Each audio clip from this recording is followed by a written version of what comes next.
Good morning and welcome to Oley 2023. We're glad you came to St. Louis. I want to welcome our virtual participants who are online. People are going to be coming in. We can't get them out of the breakfast room, but we're going to go ahead and get started anyways. So to start with, our executive director, Beth, has some announcements for us. Thanks so much. Kelly, would you tell everybody who you are, first of all? Thank you so much. Pardon me, I'm Kelly Tappenden. I am the president of the Board of Trustees of the Oley Foundation, and there's going to be various other board members here. Yes, so there you go. Appreciate it. Thank you so much. So welcome again. Bring your food on in. The thing is the exhibit hall was buzzing in there, wasn't it? Well, the good news is it's closed right now, but the good news is that at lunch they'll be back open again. So any conversations you didn't have, you get to do that right after during lunch. All right. For those, if you are hashtag kind of people, it's hashtag Oley 2023. Please tag us. We're on all the different platforms. I think I'm not on a couple of them, but my younger staff is. So.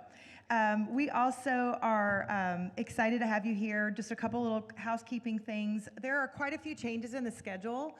For those who just traveled in, you'll understand why. And so we're just going to roll with it. That's what we do, right? We're adaptable people, right? So the times shouldn't change, but sometimes the speaker name may change because some of them are still stuck in airports on various parts across the country. So thank you for your patience with that. We are always looking for volunteers, so if anybody wants to volunteer, any of my staff, we can help you with that. We also, right outside of registration, have a list of things that we're always looking for. So technology kind of things, social media stuff. We've got Spanish translation needs. If you are clinical and you want to help on vetting some of our things, et cetera, we have so many opportunities, and we would love for you guys to participate as volunteers. Just let us know. And of course, there's always several different ways to give. We have it online at oley.org. We have squares, you can do it that way, and then also you can, we have a Venmo code. So lots of ways. Again, that's also right outside of registration. You can find those things. When in doubt and you get lost, go to registration. That's where some of my staff is almost always. So if you have questions, feel free to join them and ask those questions. Welcoming all the other people coming in still, again, to the virtual audience, thanks for being here. This is being recorded, so those of you who are not able to participate for the whole time, almost all of our sessions are going to be recorded, but there's just something about being live. There's something about being here live with everybody else. Otherwise, it's a webinar you could have done from home, right? So it's the interconnection and the talking and the stuff in between, so that's why it's so important. If you can get to the sessions, great. If not, that's an option as well.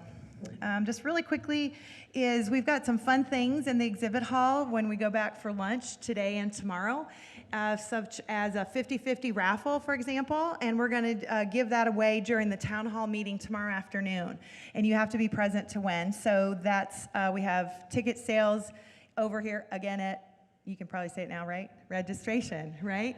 So that's an option for you. And then if those of you who have children and you would like them to participate 5 and up, we have Kids Club, and you can also talk to registration about how to do that if you haven't registered them. We have some really cool activities this year. My my manager of education and innovation, Maisie, came from she has a master's in social work, and so she has a background in these kind of things, and there's a mindfulness yoga thing going on. You have to stay. The kids can go, but you have to stay. It's just some really cool things. There's some space stuff. There's some Lego stuff. There's just some really, really cool activities. So, but we do want you to pick them up eventually, too. And so at lunch, we'll remind you again, you have children here that you need to pick them up. We love them, but you need to take them for lunch. And then we have lots of exciting things to go on, and can you tell I'm riffing until a few more people come in? Can you tell? All right. So we are going to go ahead and get started with the rest of the program right now. Again, if you have questions or comments about anything, please let us know. Anybody with this on is a staff member, and we're excited, or a board member, and we're so excited to have you here today. So good morning. Thank you, Beth. All right, so we are here to celebrate, okay? This is the 40th anniversary of the Oley Foundation. We have all of these decades to look back on, but we are really looking forward as it comes to the next 40 years and trying to determine exactly what we want to do. So that we're going to acknowledge the past, but we really want to spend some time on the future. What the board hopes to do is advocate for the lives of people living with IV nutrition or tube feeding. We want to make sure that education is an important part of what we provide, not just for this community right here, but for those who are in our greater communities, and help these therapies be something that are well understood. Even amongst medical professionals, we want to make sure that they understand, because these are such rare diagnoses and diseases that are leading to these therapies in many situations. We want to give you a community. I know that we are doing that, and I'm so glad that you're here, and we want to innovate. We know that even, in the last recent years, there have been innovations within this space, and we want to continue to bring the best innovations to the lives of patients as well as the caregivers who live with them. We also want to celebrate Joan and the time that she's been with us. She'll be giving our keynote address this morning. And we want to just celebrate being here for the first time in 3 years. This is our first in-person meeting in the last 3 years.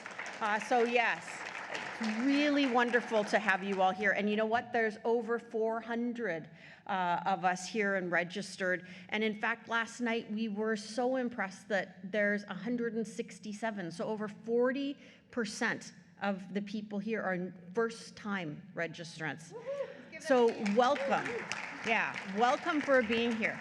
Now, for those of you who aren't here for your first time, just call out, tell me what some of your favorite events are so they know. There's great sessions coming on, but what are some of the other favorite events that you would encourage them to go to? The auction? Did I hear lunch? Very good. So the auction, lunch. We also have a fashion show tonight that'll be part of our activities. That's the first time. There's a karaoke event tomorrow night, right? That's the first time we'll be doing that. So there's going to be lots of fun things that we want you to do.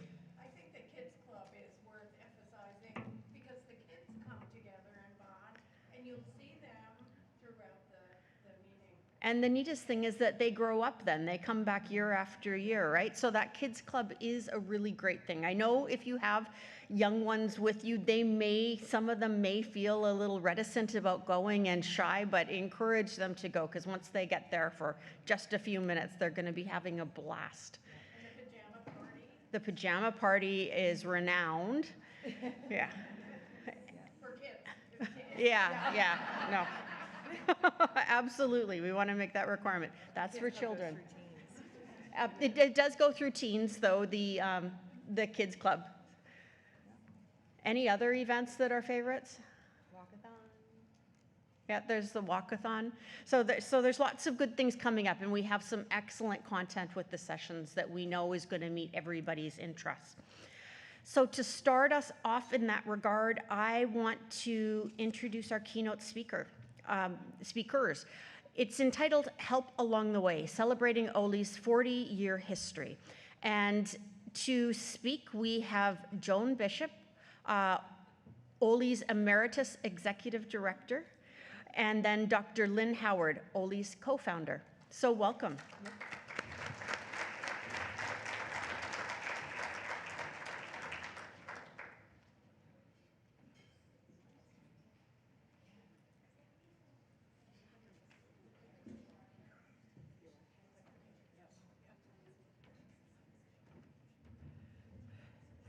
I won. I'm here first.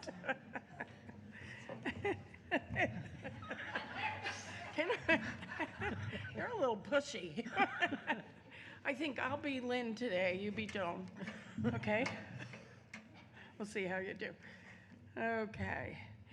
And first of all, yes, we've been around for 40 years, celebrated the signing of the charter.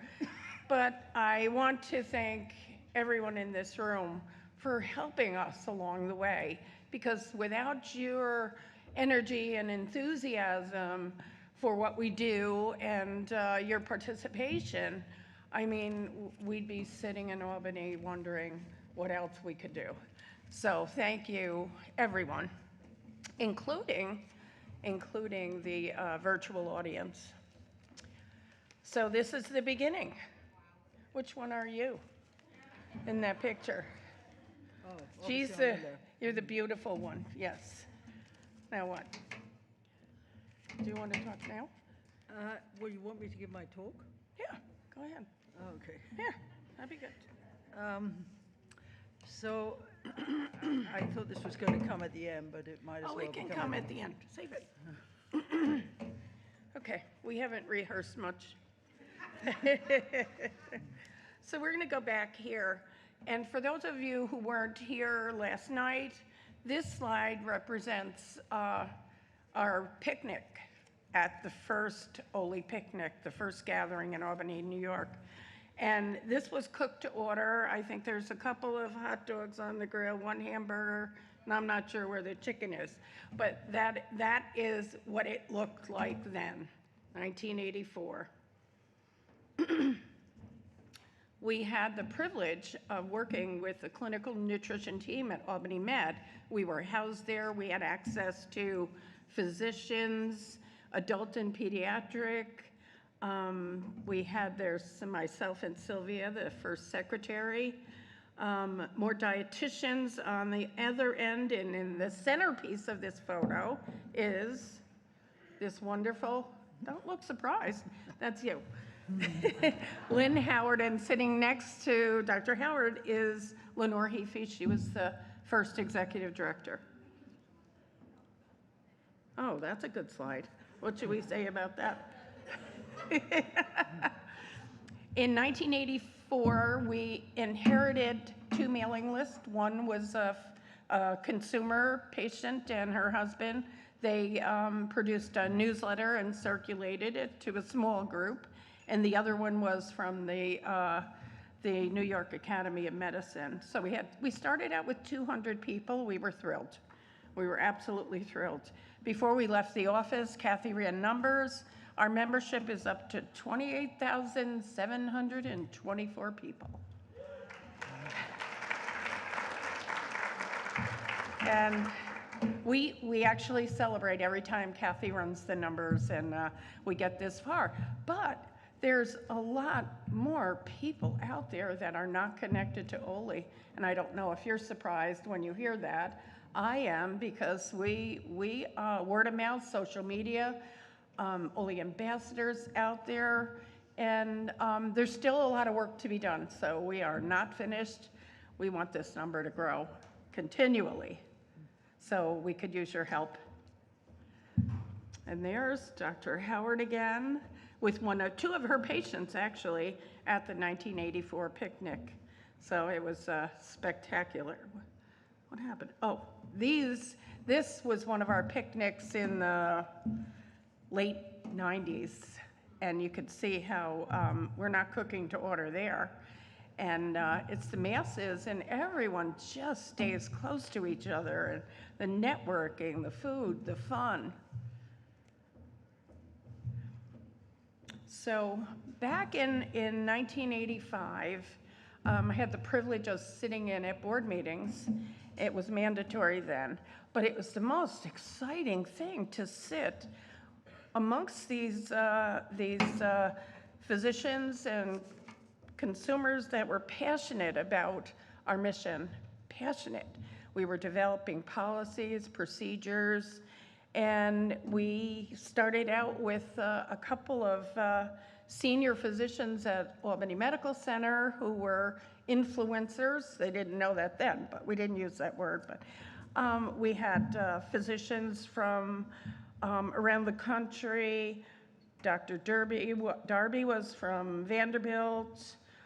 Richard Dick Fleming was from Mayo Clinic. And Lynn Howard here spearheading all of this. We had attorneys, and then, of course, William Oldenburg, who donated the seed money for Oley. And it was a great group of people that got us off on the right foot. We avoided issues from the very beginning, and I credit this group for keeping us on track. Okay, you talk about the annual report. Well, I think that we did the annual report for about 9 years, and the truth was that it got slowly better, but not that much that we thought it was worth repeating and repeating. So it helped all the people in this field to get a sense of what expectation they had when they took on a patient, and also what kind of complication rates were happening and where the success in managing those complications was growing. It also, I think, enabled people to write papers which gave a wider audience the concept of a kind of a consumer organization to make sure that they were absolutely at the head of the issue. So it was useful. Right, and it was the only outcome data that described this population and the complications and tracked everything. So it's still referenced now. Yes, it put me on the Health and Welfare Organization because they wanted to be sure that this treatment was not going to be abused. And there were certain issues at the beginning about cost, particularly. Some programs were charging incredible amounts. And so it took a while for the field to steady down and get more realistic. So I think it's been a slow maturation, but it happened. Okay, and currently we have over 70 Oley ambassadors. Back in the day, they were called regional coordinators, and you can see how few we had then, but we called them regional coordinators because we didn't have electronic means of communicating, and they typically did activities in their region. But they, again, were consumers or caregivers who were willing to be the face of Oley in their neighborhood. So we call them, I would call them the heart and soul of the Oley Foundation because they are the faces and they're the people that get it. And sometimes, you know, we can push out all the information we want, but talking to a peer is what really impacts what you do and how you move forward. And I mentioned the consumer and her husband who published a newsletter and had a mailing list. They were relieved to hear the Oley Foundation was opening so that they could pass that newsletter along, and we've done that. And also Dr. Maury Shills. Now, Maury Shills inspired a lot of you and your colleagues to get into nutrition. Is that right? Maury Shills was, for most of his life at the New York hospital, he was a biochemist, particularly interested in heart disease and magnesium. And then at the sort of age of somewhere in his late 40s, he thought, if I really want to get some changes made, I better get an MD. So he did. And then early on in this, he brought the 12 or so of us together who were starting programs to get some agreement about what kind of data we needed to collect, how we would present it. And he was particularly helpful when Oley took over the process to say, look, you must include enteral, because particularly children, it's usually part of the treatment right from the beginning is to start them taking something by mouth, even if it's great reluctance. So it became somewhat broader, but it was actually his insistence that pushed that. And Maury Shills, He appears in just about every search that you can search. Can I just say one thing about him? No? He gave our last talk from a platform when he was 80. And, oh, excuse me. He gave the last talk here or in one of these conferences when he was 80. It was excellent. And it's a bit of chagrin to me because I'm 86 and I think I'm fading. So there you go. I know. Okay, before she tells you, I'll tell you, I'm 76 and I'm fading. But at first I was tired, now I'm retired. Anyway, just a quick story, brace yourself.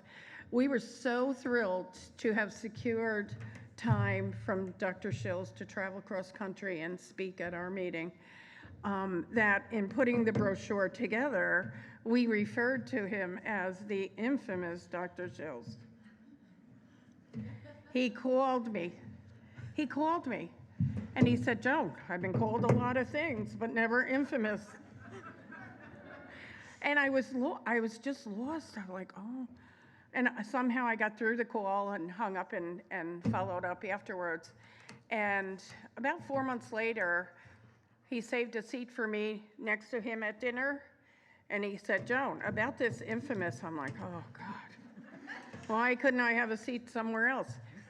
And his wife said, "Oh, we had so much fun with that." And yet his message to me seemed a bit stern and upsetting. But anyway, that was it. He was a great guy. Very interested in the field of home nutrition support. And then here we are. We move into 1992-93.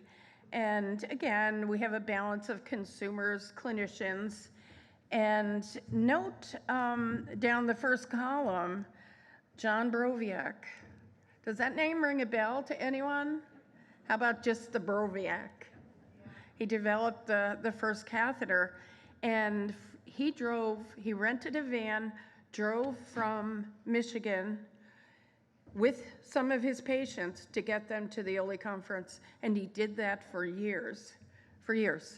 So that's something that inspired us to keep planning these meetings, and that they're really worth it. So again, noteworthy is on the bottom of the second column, Joanne Hilferty and Clemens ran nonprofits. One was the Goodwill Industries in Boston, multi-million-dollar organization, and another was Clemens Pizzer, who was its executive director of the Camp Peel Foundation. So they kept us seriously in line, don't do this, do this, and their guidance was really, really important when you're starting out and you've got all these bright ideas. So that's it. And last but not least, Jim Yarder, if anybody in industry is here and recognizes that name. Jim Yarder was in the industry. He came to one of our early meetings, and he sat in a room with about a dozen patients, and he asked them, and it was one of our focus group, market research, we call them now, and he asked everyone at the table to give him a wish list, what they would want in a pump. And back in that day, we had clunky hospital pumps that we were lugging around. And the following year, he came to the conference with everything in that pump. He incorporated everybody's idea, and it was the first portable pump, Pancratech pump, and he gave one to everyone here who was on PN. So that was one happy moment until we realized, oh my God, can we do this? Are they our pumps? Are they their pumps? So we had to check with legal first, so just to make sure we could distribute them, or he could distribute them. A lot of questions, but anyway, it was a wonderful, wonderful thing. So, and one of the points that I really, really enjoy sharing is that we started out with a picnic, And we were asked, and it was right in New York, right in our home headquarter base, and people said, well, why didn't I get invited to the picnic? And I said, because you're not in Albany. You're in Massachusetts, or you're in Pennsylvania or Ohio. And they said, well, if we knew about it, we would have come. So these suggestions, well, why don't you give us a little table and we can exhibit and our company will send us? Or why not have a speaker? If you have these people together, why not have a speaker? So we've incorporated these ideas along the way. And one of the suggestions, a strong suggestion at our board meeting, was, why don't you people get out of New York? We were so comfortable, 8 years in Saratoga Springs. It worked for us. It seemed to attract people. But there was push, we're a national organization, get out of the Albany area. So at that same board meeting, Ezra Steiger from Cleveland Clinic said, come to Cleveland and I will free up staff and to help you plan and execute the meeting. So off we were, entitled the conference On the Move. We were really we lacked the confidence in going to Cleveland, but it was really, really a perfect setting for the transition out of Albany. So we thank Dr. Steiger for volunteering his staff. To this day, we still recognize that. So in 1996, we started struggling for funding. Healthcare reform hit, and we found companies merging and donations, corporate donations dwindling, and we really considered closing the door until we told the membership of our issues at one of our meetings here. And they said, but you can't decide, you can't make decisions like this. This is our organization. Truth. So they said, charge us a membership for Oley, which we did for a few years. And they started making quilts and Afghans.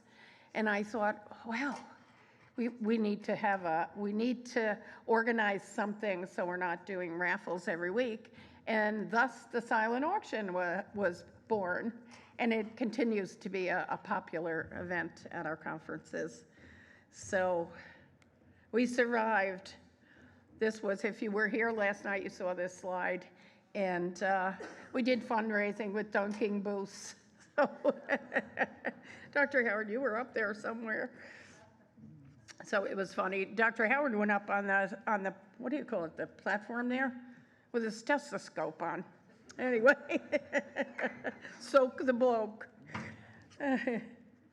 And no other comments other than we needed the money. So that talks about the silent auction.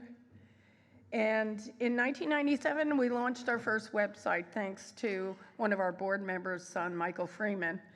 And the funny thing was, in order to see, our building wasn't networked. We had to go over to the mainland at Albany Med and stand behind someone to be able to look at our own website and proof it. But now you don't have stories like that. And this was the board and staff retreat at Dr. Howard's home, and put some faces to names there. And this is, I was declared executive director of the Oley Foundation. Do I look happy about this?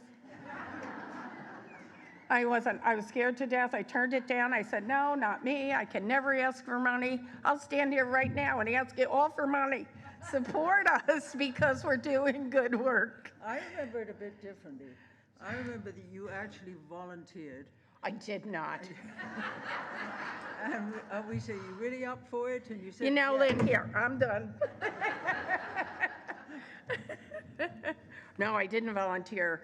Joanne Hilferty said something like, oh, you've trained 2 executive directors now, you've got it. I said, no. They said 9 months. We'll be back and we'll talk in 9 months. Here it is, like 19 years later. but this is the Horizon Society list, and this is our planned giving community. So, and I really would be remiss if I didn't mention that, Dr. Howard, you have arranged a planned gift for Oley. When are you going to bump me off? Now, just be direct. Don't hold back anything. I have to say, she will not get in a rowboat with me. She passes on that. No, that's not happening anytime soon. But you could fall off the riser here. Oops. No, all kidding aside, her life insurance policy with Oley as the beneficiary is $500,000. So she won't even get in a plane with me. So thank you, Lynn. Thank you. So the walkathon we have here continues to be a popular activity that isn't centered around food until you're finished walking, then you get to eat. But that was in 2010 in Saratoga. And our corporate sponsors, partners now, you can see in 1989 we had 7 corporate donations coming in, and we honored and we were thrilled with each and every one. But look at the growing list of companies. How many of you are in the room right now? Representatives from the company. Would you stand up, please? Stand up, stand up. Okay, wow. Isn't this awesome?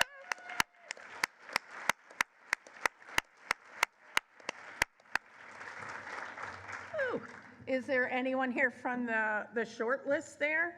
1989? I know. I've seen a couple of people. John Bacon, were you here then? Oh, yes, you are.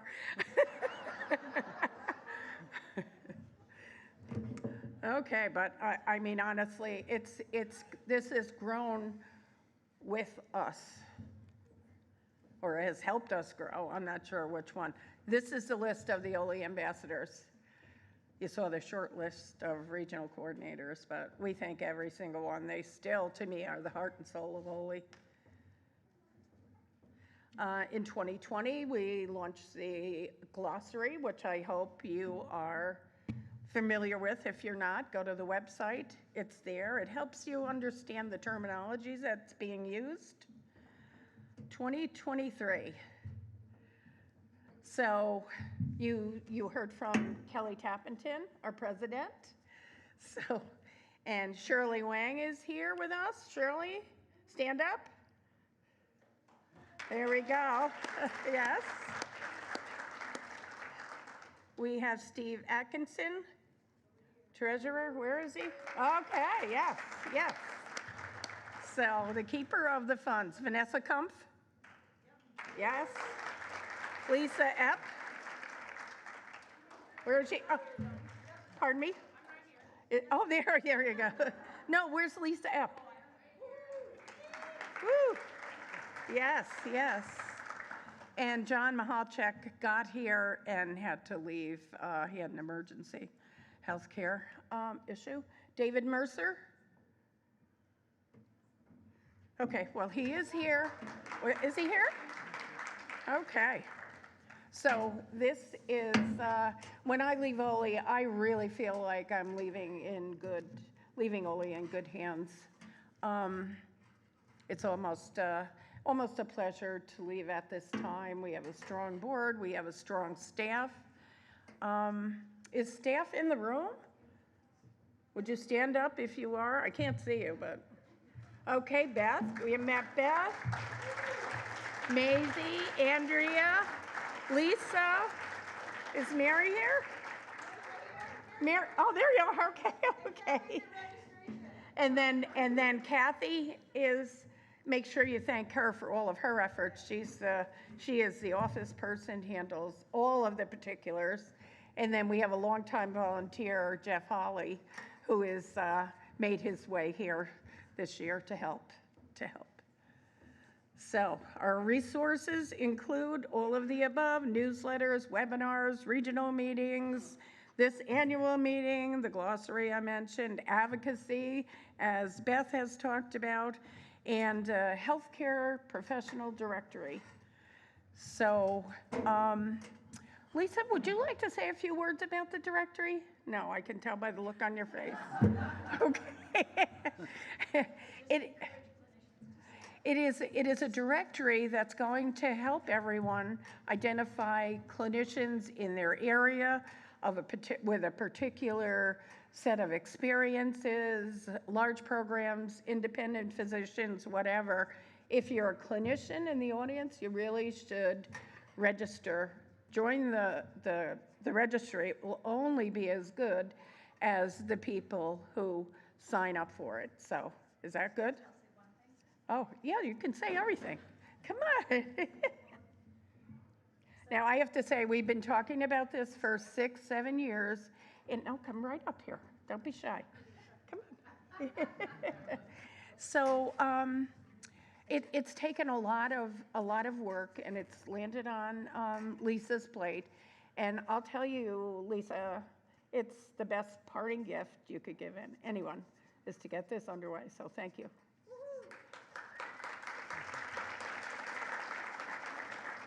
I just wanted to say it's not that populated yet. I know. So as a resource for consumers, it's not where we want it to be yet.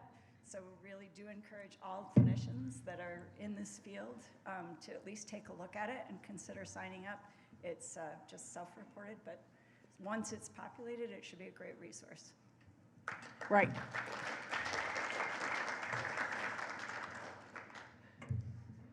Ta-da. Oh, okay, well, I just put some thoughts together, which I'm going to read because I'm not so certain to follow my thinking otherwise. Delivery of healthcare is changing. During the past 50 years, medical knowledge expanded at such a tremendous rate, and this led to an incredible growth of separate medical specialties. About 10 years ago, a gastroenterologist in New Mexico had a patient who was going to come and see him for immunization against hepatitis. And he couldn't see her because his schedule was so crowded for 6 weeks. And by the time he was ready to see her, she was dead.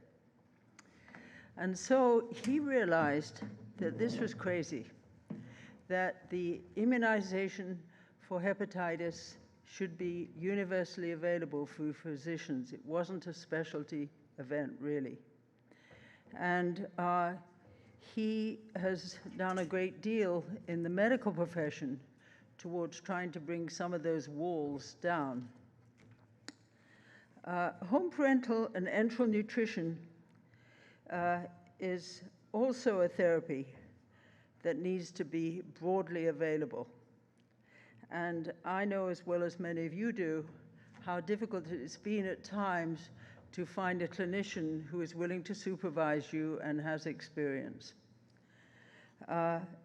In fact, there are, of course, a range of specialties who offer this kind of support, but in large measure, it's fallen on surgeons, because surgeons are often the person in charge when the short bowel develops as a consequence of infarction or some other complication. So when we did, I did an article some years ago looking at what was happening in the field. I was quite impressed that actually 80% of patients were still managed by the physician who was there when they got in trouble, and a large proportion of those people were surgeons. Now that holds up except for pediatrics. A neonatal situation soon grows out of a neonatologist's area of comfort. And so there still are some important issues of finding the right person for ongoing help. Home parental nutrition is a therapy that needs to be available, and in fact, it has always been principally supervised by surgeons, and we are certainly looking to find ways in which we can make sure that neonatologists and people who get the tiny children have a way of handing these patients on to somebody reliable who's willing to see them as teenagers and adults. The surgeons have also been spearheading, and it's terrific, gut lengthening procedures of different kind, and the development, of course, of gut transplant, which is still quite a hazard. Currently, therefore, well-managed home parental nutrition remains the safest treatment, but probably soon the other options will come into play. Currently, Oley remains a powerful and dependable resource for consumers knowing what's happening in the field. And so I encourage you to make sure that anybody you know who's had to go on this complex therapy has some kind of connection to the Oley Foundation. That's it. So that's a snippet of the first 40 years. Yeah. Okay, good job. We're done. Actually, we would love for Joan, if you would stay on the stage for a little bit, and I'd like to invite my board to come on up. Thank you so much. We have some surprises.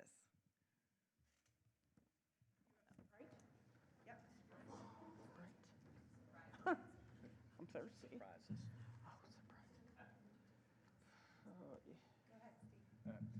First of all, Yep. no, I'm Steve Atkinson. Most of you know me as Leah's husband or Jameson's dad. That's the best way to introduce myself. But I've had the privilege, for the past 20 plus years to know Joan and Dr. Howard. And for many of you, you're like me, you had no idea what Oley was until an emergency happened in your life or whatever. And then you felt like you were by yourself, you were floundering, you didn't know what was going on, and things got worse instead of better. It wasn't until Dr. Howard and Joan, we were able to contact them, bring them to us, that we realized we weren't by ourselves. So what I want to thank you for, Joan, and Dr. Howard for, is really for the sense of community that you brought, for 40 years of hope, and for the realization we're not by ourselves. And until you've spent time with these ladies and with this organization, you can't even begin to imagine the passion and the commitment they've made. So on behalf of the Board of Trustees, but more importantly as a caregiver and a member of Oley, I just want to say thank you so much for the contribution you've made, for the legacy you've left, and the foundation that you've built that will continue to grow and expand. So thank you, Joan.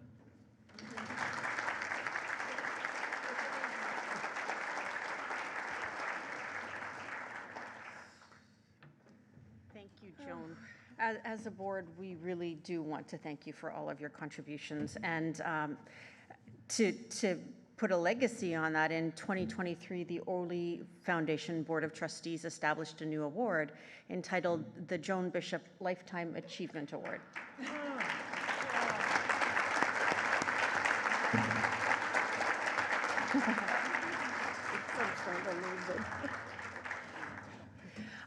This award will be given by the Oley Foundation to a person who has dedicated their time, talent, and passion to advocating in the field of home nutrition support therapy across the decades.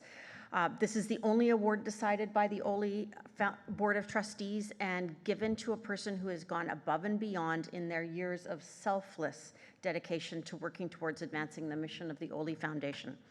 So the first recipient of this award goes to Joan Bishop. Oh, jeez. Oley Foundation. Oh, God.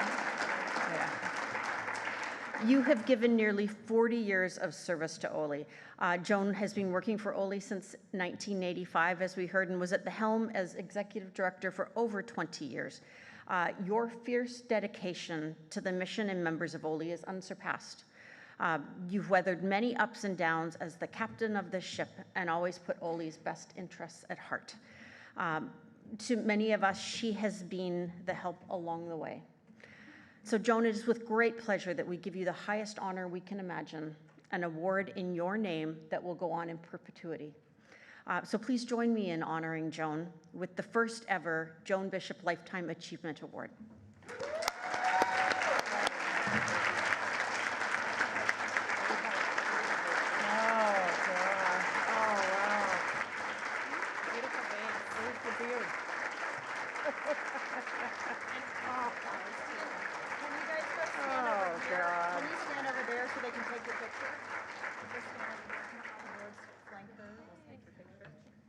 We'll do a photo first, and then we'll see if she's got words.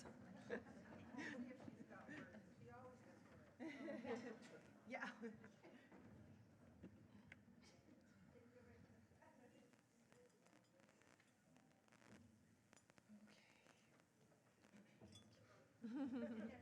Yep.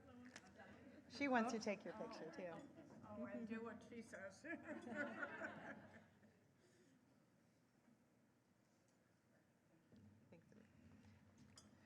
Feel free to, we'll take it, yep. I'll take it, Carmen.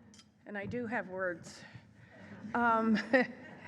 The photographer you see is my daughter, and she grew up with Oley, along with my son and my other daughter and my grandchildren. My grandson is in Kids Club, and so thank them for all of their help to me and support to me along the way. So it really takes a family to do this. So, and I also want to say that I never looked at my responsibility as an organizational thing. It's really just people helping people. And I mean, it isn't me and my knowledge, it's who we know. You know, people in this room have been on the other end of a call or an appeal to me saying, can you help me? Could you connect with so-and-so? Their situation is similar. And I've never had anyone say, no, I can't do that. It's always a yes, I've been there, absolutely. And it's the peer-to-peer relationships that develop that really keep people going and on the right path. They can say, oh, just get out of bed. Pull the shades up, get out of bed, take a walk, and I'll call you in the morning. And I couldn't do that, but one of your peers can do that and just set you straight and empower you to live your best life. So, I mean, it's, as an Oley organization, it isn't one person, no matter who's at the helm. It is the staff. It is the entire staff. And in mine, it is the regional coordinators, now the Oley ambassadors. You're all supporting our efforts and our mission. So it is. So keep that in mind. So it's nothing special to me. It's just living my life. And this position has given me an opportunity to live my best life. Live my best life, wake up with a sense of purpose. I don't know what I'm going to do now. Walking the dog isn't going to cut it, but I'll be around to help anyone. So anyway, thank you. Thank you for this honor, honestly. Just, wow. Now can I go? It's the highest honor. Love you. Blessings. Thank you so much. Thank you. Yep. Thank you. Thank you, Joan. Thanks, everyone. Thanks, Dr. Howard. I think it's interesting. So most of you, we met last night. Some of you were here. If you weren't, I am Beth Gore, and I'm the new executive director. If we haven't met yet, I would like to meet you. I have 6 children. They're all adopted with special needs. The youngest one turned 14 2 days ago, and he leaves on parenteral nutrition for the rest of his life, unless somebody in the exhibit hall and very smart people can come up with some really great ways to have an alternative. But we were, like a lot of you, the very first day when we heard about parenteral nutrition, we're like, what the heck is that? And they said it in hushed tones. This was after his G-tube, his enteral failed. That didn't work. And so we were doing that for almost 2 years. That didn't work. And so they said in hushed tones that this is life-limiting and so forth. And then I came to my first Oley conference and found people who had been on these therapies for 10, 20, 30, 40, 50 years. And I'm like, oh, we're good. We're good. Never mind. We're good. Never mind. Carry on. Now, it doesn't come without complications, as all of you know. So I took over as executive director in August, and just since then, my son has been in the hospital and out over repeated. And ironically, it's been tied to enteral and parenteral devices. That's what it's been tied to. Every single one of them, we have been admitted multiple times. After about 5 years of not being admitted, we were admitted multiple times over the last few months. So, in fact, one of the stories is we were admitted, and what our pharmacist, the parenteral nutrition pharmacist, comes into my room. If you know the hospital pharmacist by name and they know you and they come by name, hey, how's Manny? He's grown a lot. You probably are there too often. But you guys probably know them too. So she comes into the room and we start talking, and she says, oh, and I got to run, because she doesn't know what I do for a living, because I don't tell people that, because it kind of scares them a little bit sometimes, right? Like, you know stuff. I know you guys know what I'm talking about. So she comes in and then she says, I've got to go because I've got to go watch this webinar by the Oley Foundation. And I was the executive director already, right?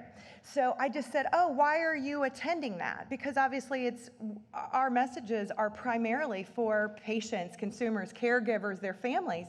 So why do you attend this? And she says, because I want to know as best as I can from the patient perspective how to better take care of my patients. And I thought that's a great idea. And so at this moment, what I want to say is we're here primarily for the people who live on these therapies, right? That's the reason we exist, to support you. But we also recognize there is a huge community behind us as a result. And so if you are a dietitian, you're a pharmacist, you're a physician, you are a et cetera, clinician, even when you work for industry, wherever you are, if you're a clinician, we need you. We thank you. You are such an important part of our community as well. You are there for us in so many ways, and we can't do part of our community without you. The next community is the people that provide the products and the services. We couldn't do what we do without those things. We have to have them in order to survive. And what you do is inspirational to us. So when you listen to us in the exhibit hall, you guys were talking so much, I couldn't get you in here. That's how exciting this is. That is so exciting to me. I mean, it throws my schedule off, but that's fine. Because that's the important stuff, is to have those meaningful conversations with each other and with the exhibitors and the sponsors. And so please continue to take advantage of that. We'll give you opportunity again at lunch, tomorrow morning at breakfast, and again at lunch. Also in the hallways, feel free to talk to the clinicians and the exhibitors. We're all extremely approachable. We're here because we're part of this community, and I think that's so important. It is so exciting to be here right now, and I am thrilled. One of the things that we want to do is, I think we're a couple minutes early, so we're gonna start switching. So I'm gonna have Andrea start to join me here in a second, and Lucas as well. You can start making your way to the stage. We want to formally thank our partners in a special way again today. And so to do that, I'm going to turn that over to my manager of clinical and corporate engagement, Andrea Taylor. Thank you. Hello, I'm so happy to be here. I joined the Oley team about 7 months ago, and prior to that, I was a home infusion dietitian. So I feel like I've finally found my home. Advocacy is what makes my heart happy. So as Beth mentioned, I am the manager of clinical and corporate engagement, which basically means that I get to still network and be best friends with all of my clinicians, but also all of our corporate partners. And I want to stress, they are such a vital part of our community. Without them, we wouldn't be here. We wouldn't be able to have free membership for our consumers, decreased rates for the hotel, everything. And so not only do they support us, they care. I meet with them and they energize me. They are so excited to be here, to meet all of you, talk to you. So please continue talking to them in the exhibit hall. I loved seeing all the conversations and connections. And so I'm excited I will get to honor and bring everybody up. We're going to bring, do you want them to come up now? Or do you want to do Lucas? What? Okay, so I'm going to have Lucas talk, and then we're going to recognize our partners and bring them up and show them our appreciation. And Thanks, Lucas.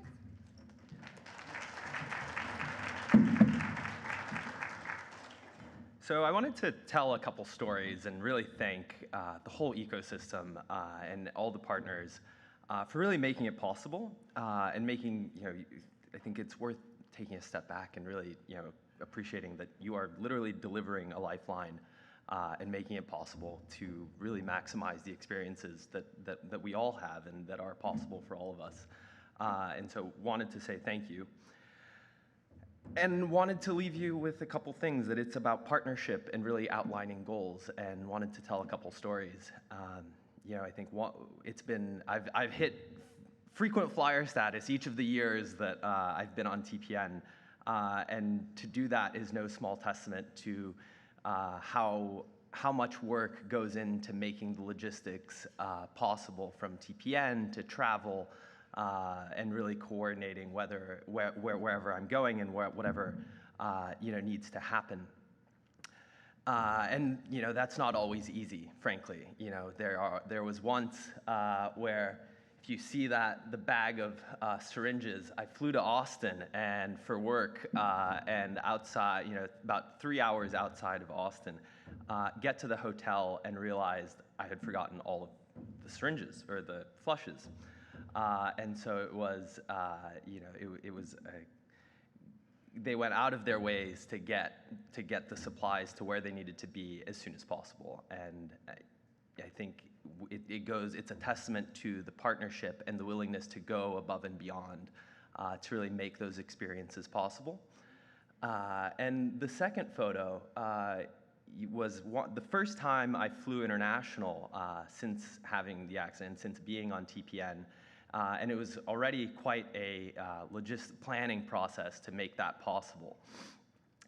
And then as soon as I get to London, and it was for a competition through business school, again, another thing made possible because of the partners involved in the ecosystem. And as soon as I get there, I wake up and, oh, wow, that feels like a line infection. And surely enough, go to the NHS, and if anyone is here from the UK, thank you. And surely enough, a line infection, and so what do? And so then becomes a whole process and partnership between the clinicians in the UK, the clinicians and the support team in the US, and a number of other partners to figure out what I should do. Should I fly home? Should I go inpatient in the UK? And it ended up being a partnership, and wanted to still go to this competition if at all possible. And no small thanks to the creativity and the willingness of everyone involved to go so far above and beyond the call of duty to make that possible. And I won't bore you with the details, but they eventually gave me teicoplanin that I had to go in for. It's an antibiotic that I had to go in for every 24 hours. And so ended up going into the hospital, getting the infusion in the morning in London, getting up to Oxford, going to this competition with a line infection, and then getting back to London the next morning for the next set of infusions before flying back home to the US. And so the system isn't perfect, as you all know, and it won't change as fast as many of us would like or would need, but it really is the care and compassion and the willingness to go above and beyond that make all these experiences possible. And so for that, thank you.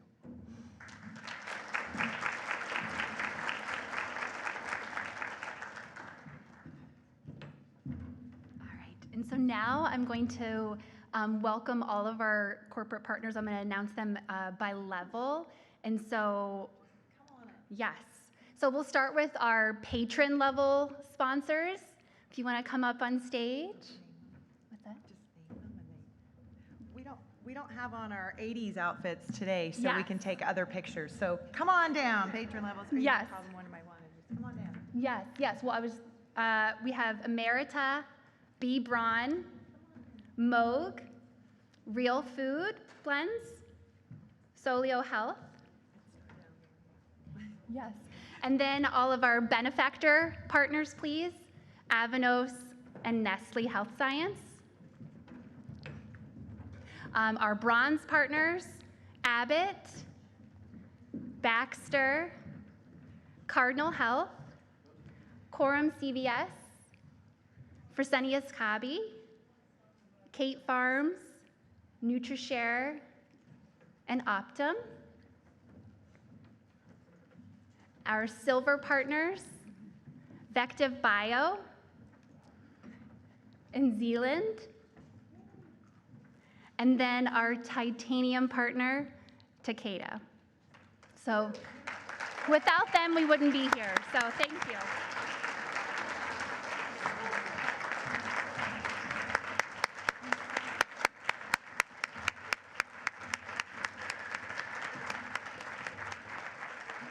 I know, I don't have glasses.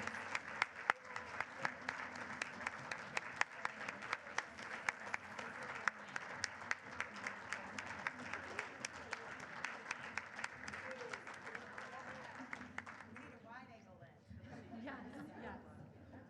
Where is she? Do you want to? Okay. I know. Are we gonna gather? Yes, we'll gather. Over there.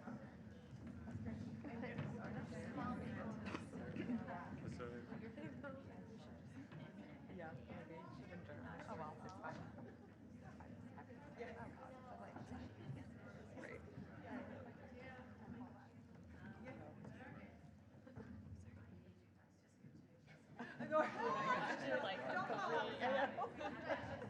And don't fall off the back, please. All right. 3, 2, 1. Thank you so much.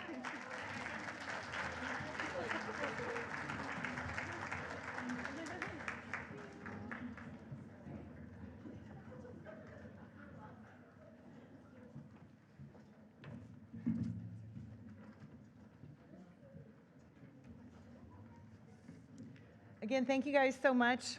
We recognize that so many of you guys are clinicians. Some of you are caregivers. Some of you are also consumers.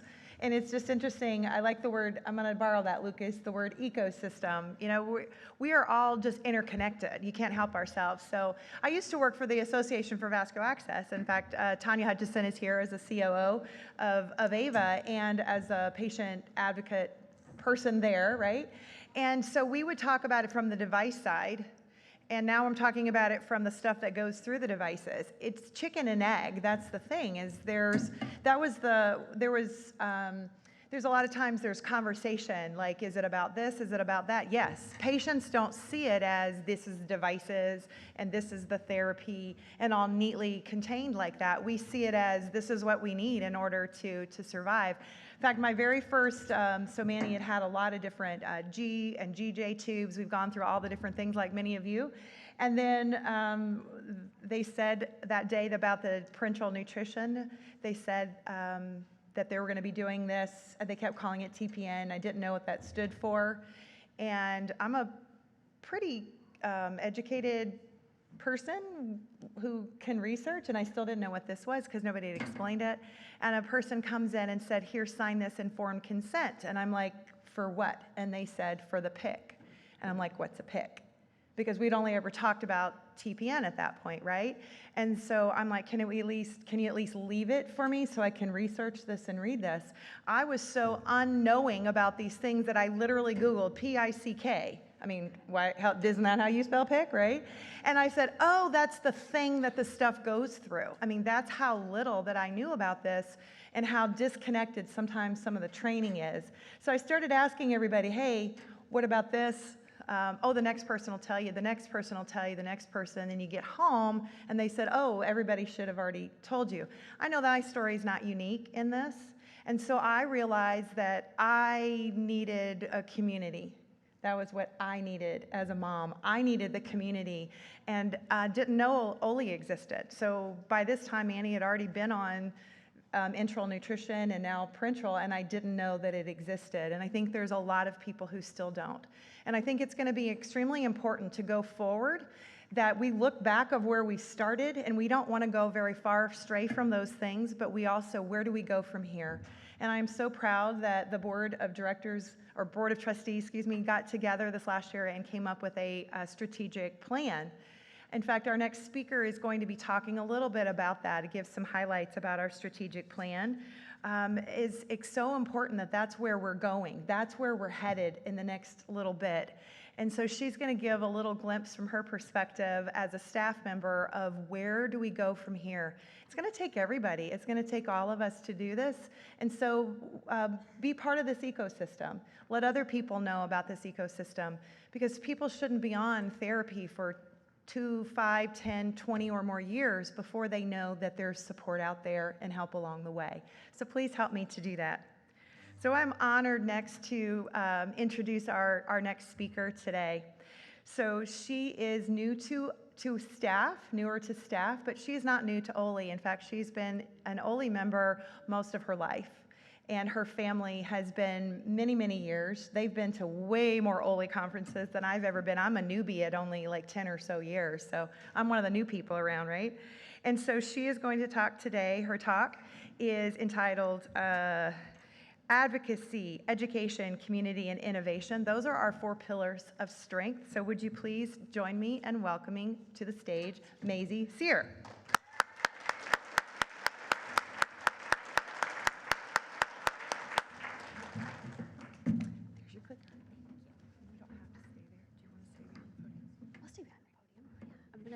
Move this down just a little bit.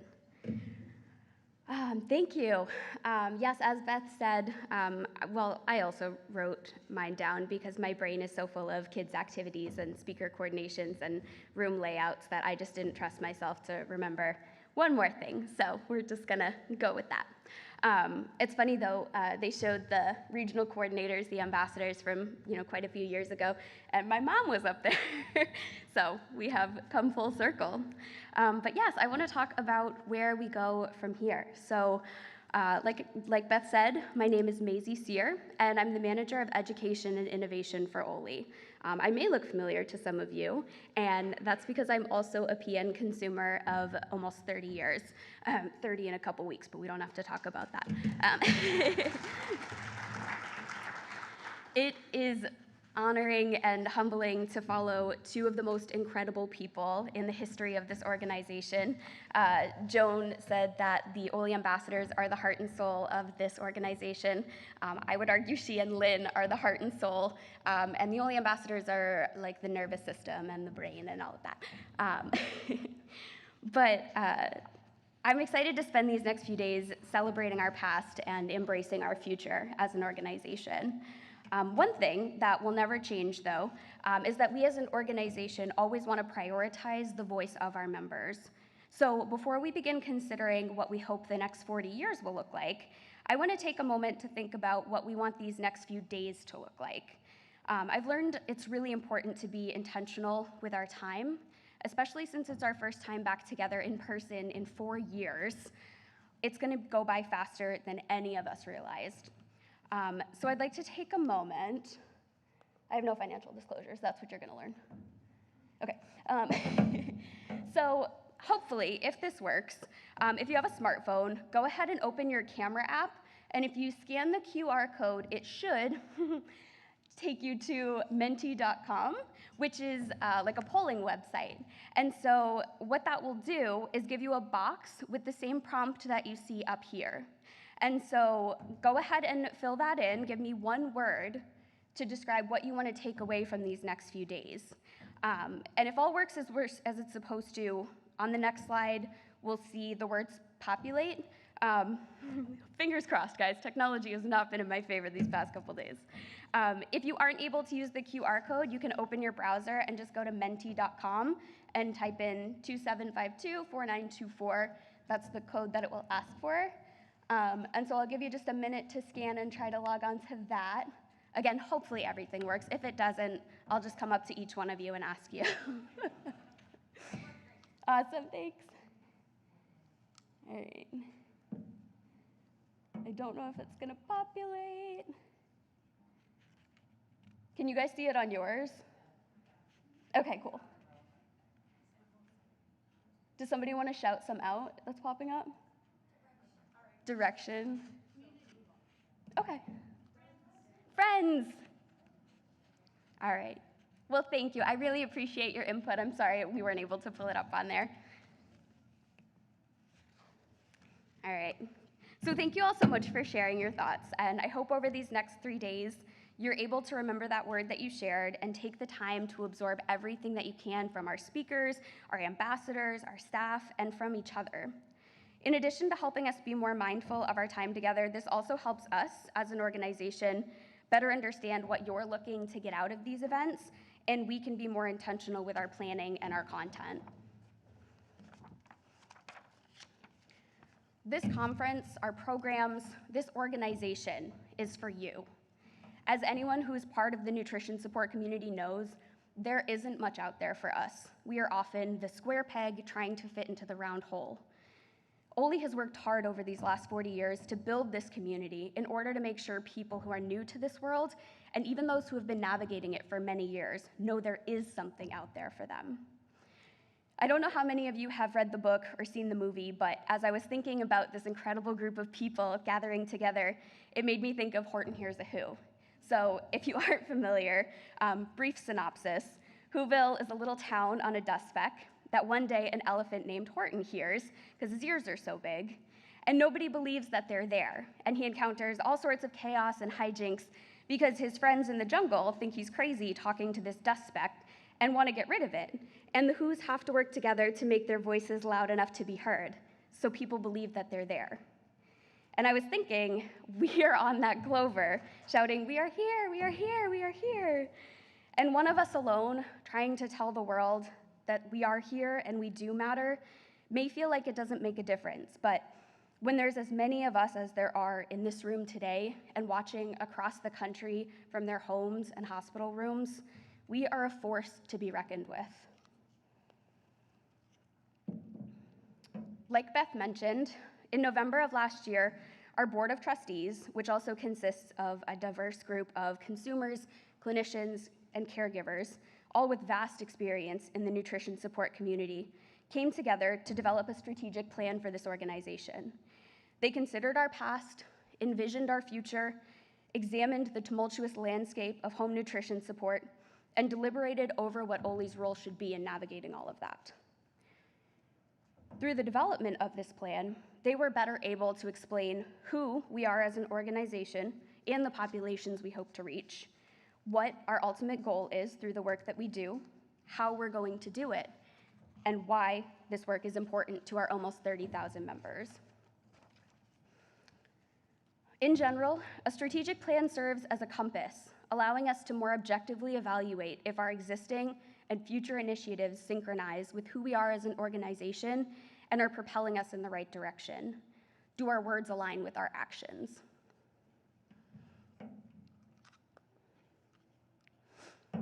This is all readily available on our website, oley.org, but just briefly, our mission, the why, is to enrich the lives of those living with home IV nutrition or tube feeding through advocacy, education, community, and innovation. We want to provide you the tools to live the best version of your life that you can, regardless of what that may look like. The what is our vision. We want to work towards a world where patients are united, supported, and empowered to thrive on home nutrition support. And our values are how we're going to do this. The principles at the forefront of all the decisions we make as a staff, as a board, and as an organization. These are the standards we want to hold ourselves to going forward. So diving right in. So Oley is unique in that we prioritize our patients, but our members consist of a broad array of folks with diverse roles within the nutrition support community. We are connected with dietitians, nurses, doctors, pharmacists, CEOs of companies that supply the stuff we need to stay alive, executive directors of other organizations doing this important work, and most importantly, caregivers and consumers. Through our membership, we have assembled a choir of voices who collectively have the power, the knowledge, the skills, the resources, and the experience to elicit real change if we are all sending the same message. We are here, we are here, we are here. We know that the nutrition support landscape is affected by a multitude of challenges right now on both a systemic and individual level. We are facing life-threatening supply shortages, fighting for financial reimbursement, and are generally concerned for our safety and well-being in and out of the hospital. On a smaller scale, we are exhausted from advocating for ourselves, telling our story over and over again, and still are terrified we're not going to be listened to. As an organization, we've worked to share information and resources we've gathered along the way, specifically regarding the process for how to advocate for changes at the legislative level. We've developed tools to help us advocate for ourselves even when we feel like we can't. We recently developed a feeding tube card where you can put all your information and just hand it to somebody and say, this is what you need to know. And we've created networks for consumers to connect with one another and help build each other up when it feels like everything else is a dead end. These are remarkable efforts, but we can still do better. We want to make change. We need to make change. And I believe we have the power, the numbers, the leadership, and the infrastructure to do so. By developing a task force that is dedicated to tracking the legislative process and keeping a pulse on the policies coming down the pipeline that have the potential to affect our members, we as a collective entity can play a more active role in that process. Whether this includes letter writing, making phone calls, speaking at events, we deserve to have a seat at the table where decisions are being made about us without us. We also want to develop more substantial opportunities for consumers and caregivers to learn how to tell their story in a way that can contribute to these much-needed paradigm shifts. We have always amplified the consumer perspective. It's been included in webinars, mini meetings, all of our conferences. But now we're done just being the inspiration. We want to be part of the transformation. We also have a session on Friday with our executive director, Beth Gore, who's going to share more about the advocacy process.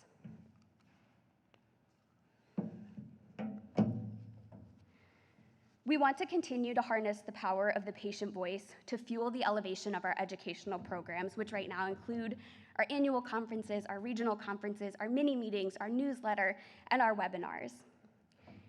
During COVID, we were able to shift gears and build out our virtual presence a bit more, but truth be told, we have a long way to go. We want these programs to be for our members, by our members.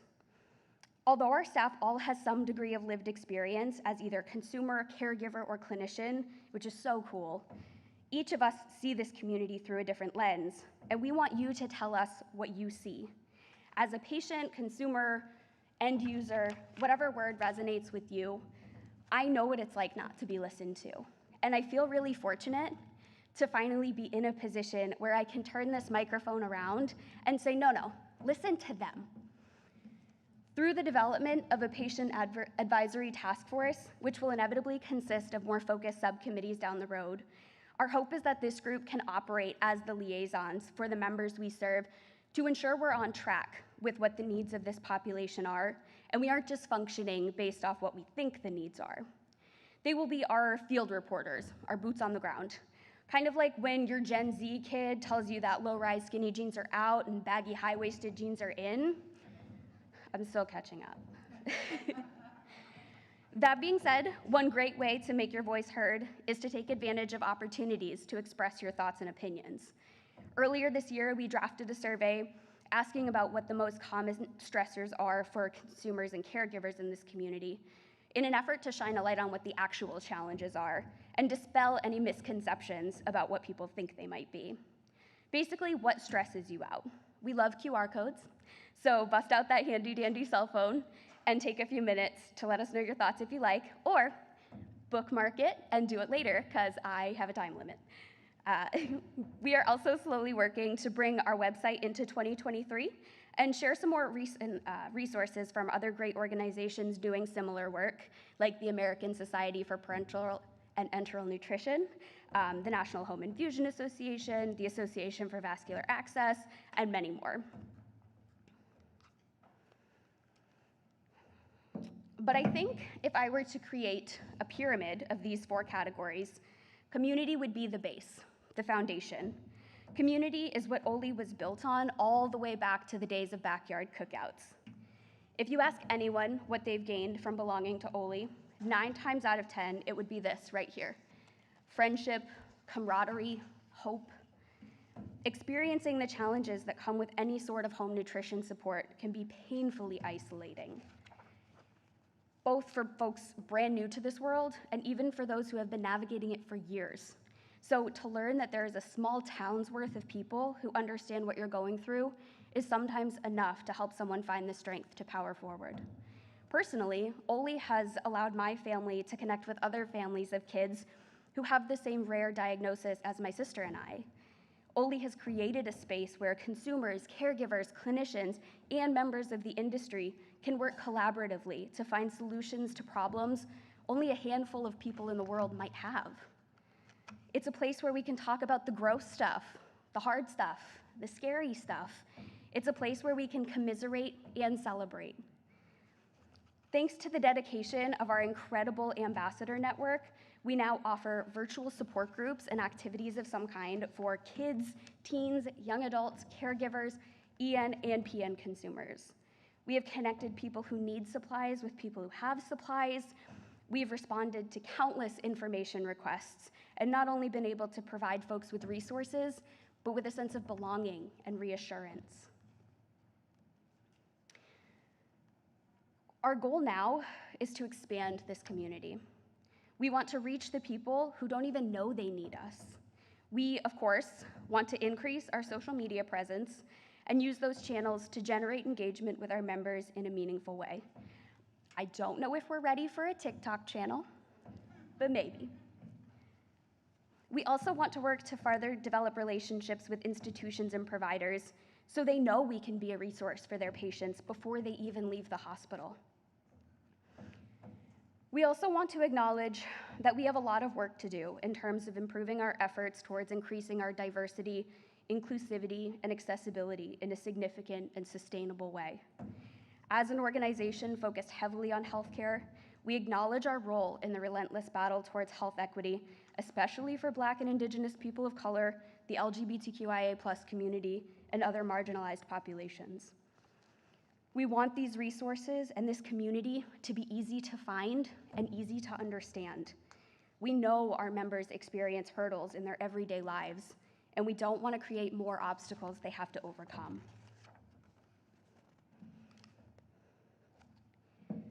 Our newest initiative is innovation, which is also part of my job title, so we're working on it.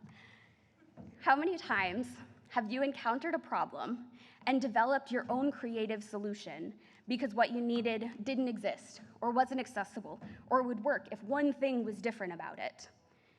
Sometimes unprecedented problems require unprecedented solutions, and who is more likely to discover those solutions than the person with the problem?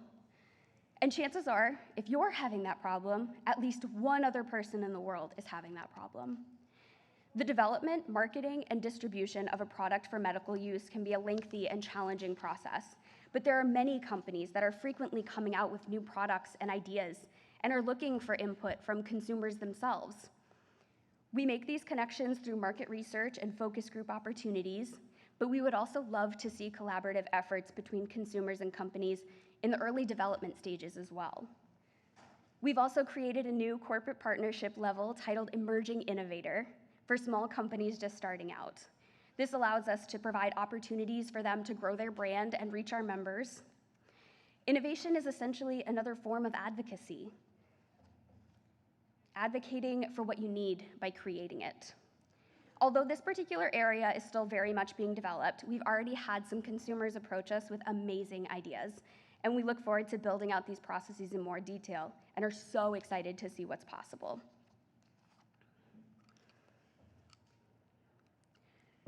So that was a lot of information, and most of it is available on our website, so you don't have to memorize it. But more than anything, we wanted to take this opportunity to share with you what is on the horizon for the Oley Foundation and invite you to come along with us. We will keep you informed of opportunities as we establish task forces and continue to build out our programs. But if you already have an idea of how you'd like to get involved, head to oley.org/volunteer. Some of you already have, and we love you for that. Once we wrap up with this week, we'll be able to shift our attention to the next project, whatever that might be. You should have received announcements each day through Brella, the app that we're using for this conference, encouraging you to complete the evaluations. But if for some reason you don't, they're also linked in the program, which is also in the app and on the website, so it's in multiple places. Please use that as an opportunity to share feedback. You can certainly come up to the staff members and just let us know, but I'm telling you, we have zero memory left in this hard drive, so it's probably best to write it down somewhere. This is our first in-person since 2019, and things may be a little different. They have been on the planning end, but let us know your thoughts, what you liked, what you didn't like, what you want to see more of, less of, what worked well, what didn't, whatever else you want us to know. We want this to be for you. And lastly, stay in touch with us. Engage with us on social media. As the designated millennial, I've been trying desperately to post regularly, but it's way more fun when I actually have people to talk to. So if you comment or message us on Instagram, that's me. So share resources you find, let us know what ideas you have. We are at a pivotal moment where we have the ability to make this organization what you want it to be. So we can keep what you love, build out new ideas. We have so much potential. I also encourage you to attend the town hall Thursday night right here in this room, where some of these conversations will start happening and is another opportunity to have your voice heard. Thank you so much for listening. It's always hard to get up and talk to a room of bright lights. I just hope you all have a wonderful next few days and are able to take something away from it, be it a new friend, some great information, or just some of the cool swag that they have next door. We're going to shift into a break now so we can close the air wall for the next sessions, which will be PN and EN. So there will be snacks out in the hallway, and we do ask that you leave this room so they can close the air wall safely. And we will see you in the next sessions. Thank you so much.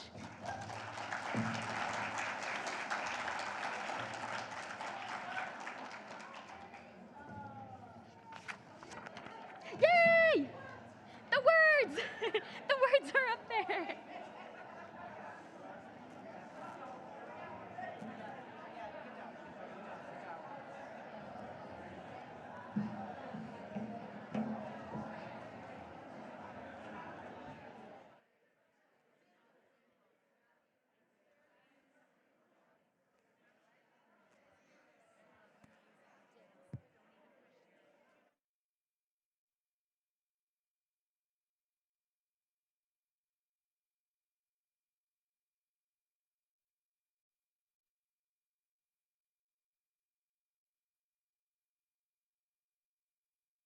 Open. We're going to ask some questions about, I'll have some questions for each of the panelists, and then we're also going to have time to ask questions. We can't give medical advice, right? But we can share lived experience and things that we've heard. We can share things in the guidelines and so forth like that. So to get started, I'm just going to have you introduce yourself and how long you've been on parenteral nutrition and a little bit about yourself. Hi, I'm Lauren Reimer. I've been on TPN for 17 years. And I'm currently in school to be a social worker, and that's pretty much what I spend my time doing. So, here's the... Hi, I'm Lucas Borges. I've been on TPN for 2.5 years, so much more recent to it. After a crazy skiing accident, I was super lucky to be alive. Have had 8 different lines, 3 due to infection, and a couple exchanges over the wire. From Brazil originally, have moved around a bit growing up, studied economics at Harvard, and live in Chicago, and then getting an MBA at the University of Chicago. And awesome. so, yeah. Great, awesome. Glad to have you guys here. And then my specific experience is that Manny has been with us for TPN specifically is almost 11 years, almost 12 years. There we go. So that's my experience. And we're just going to ask some questions of each other for a second here. But one of the first things is we call it a lot of different things. Has anybody noticed that? Some people call it parenteral nutrition or PN. Some people call it TPN for total.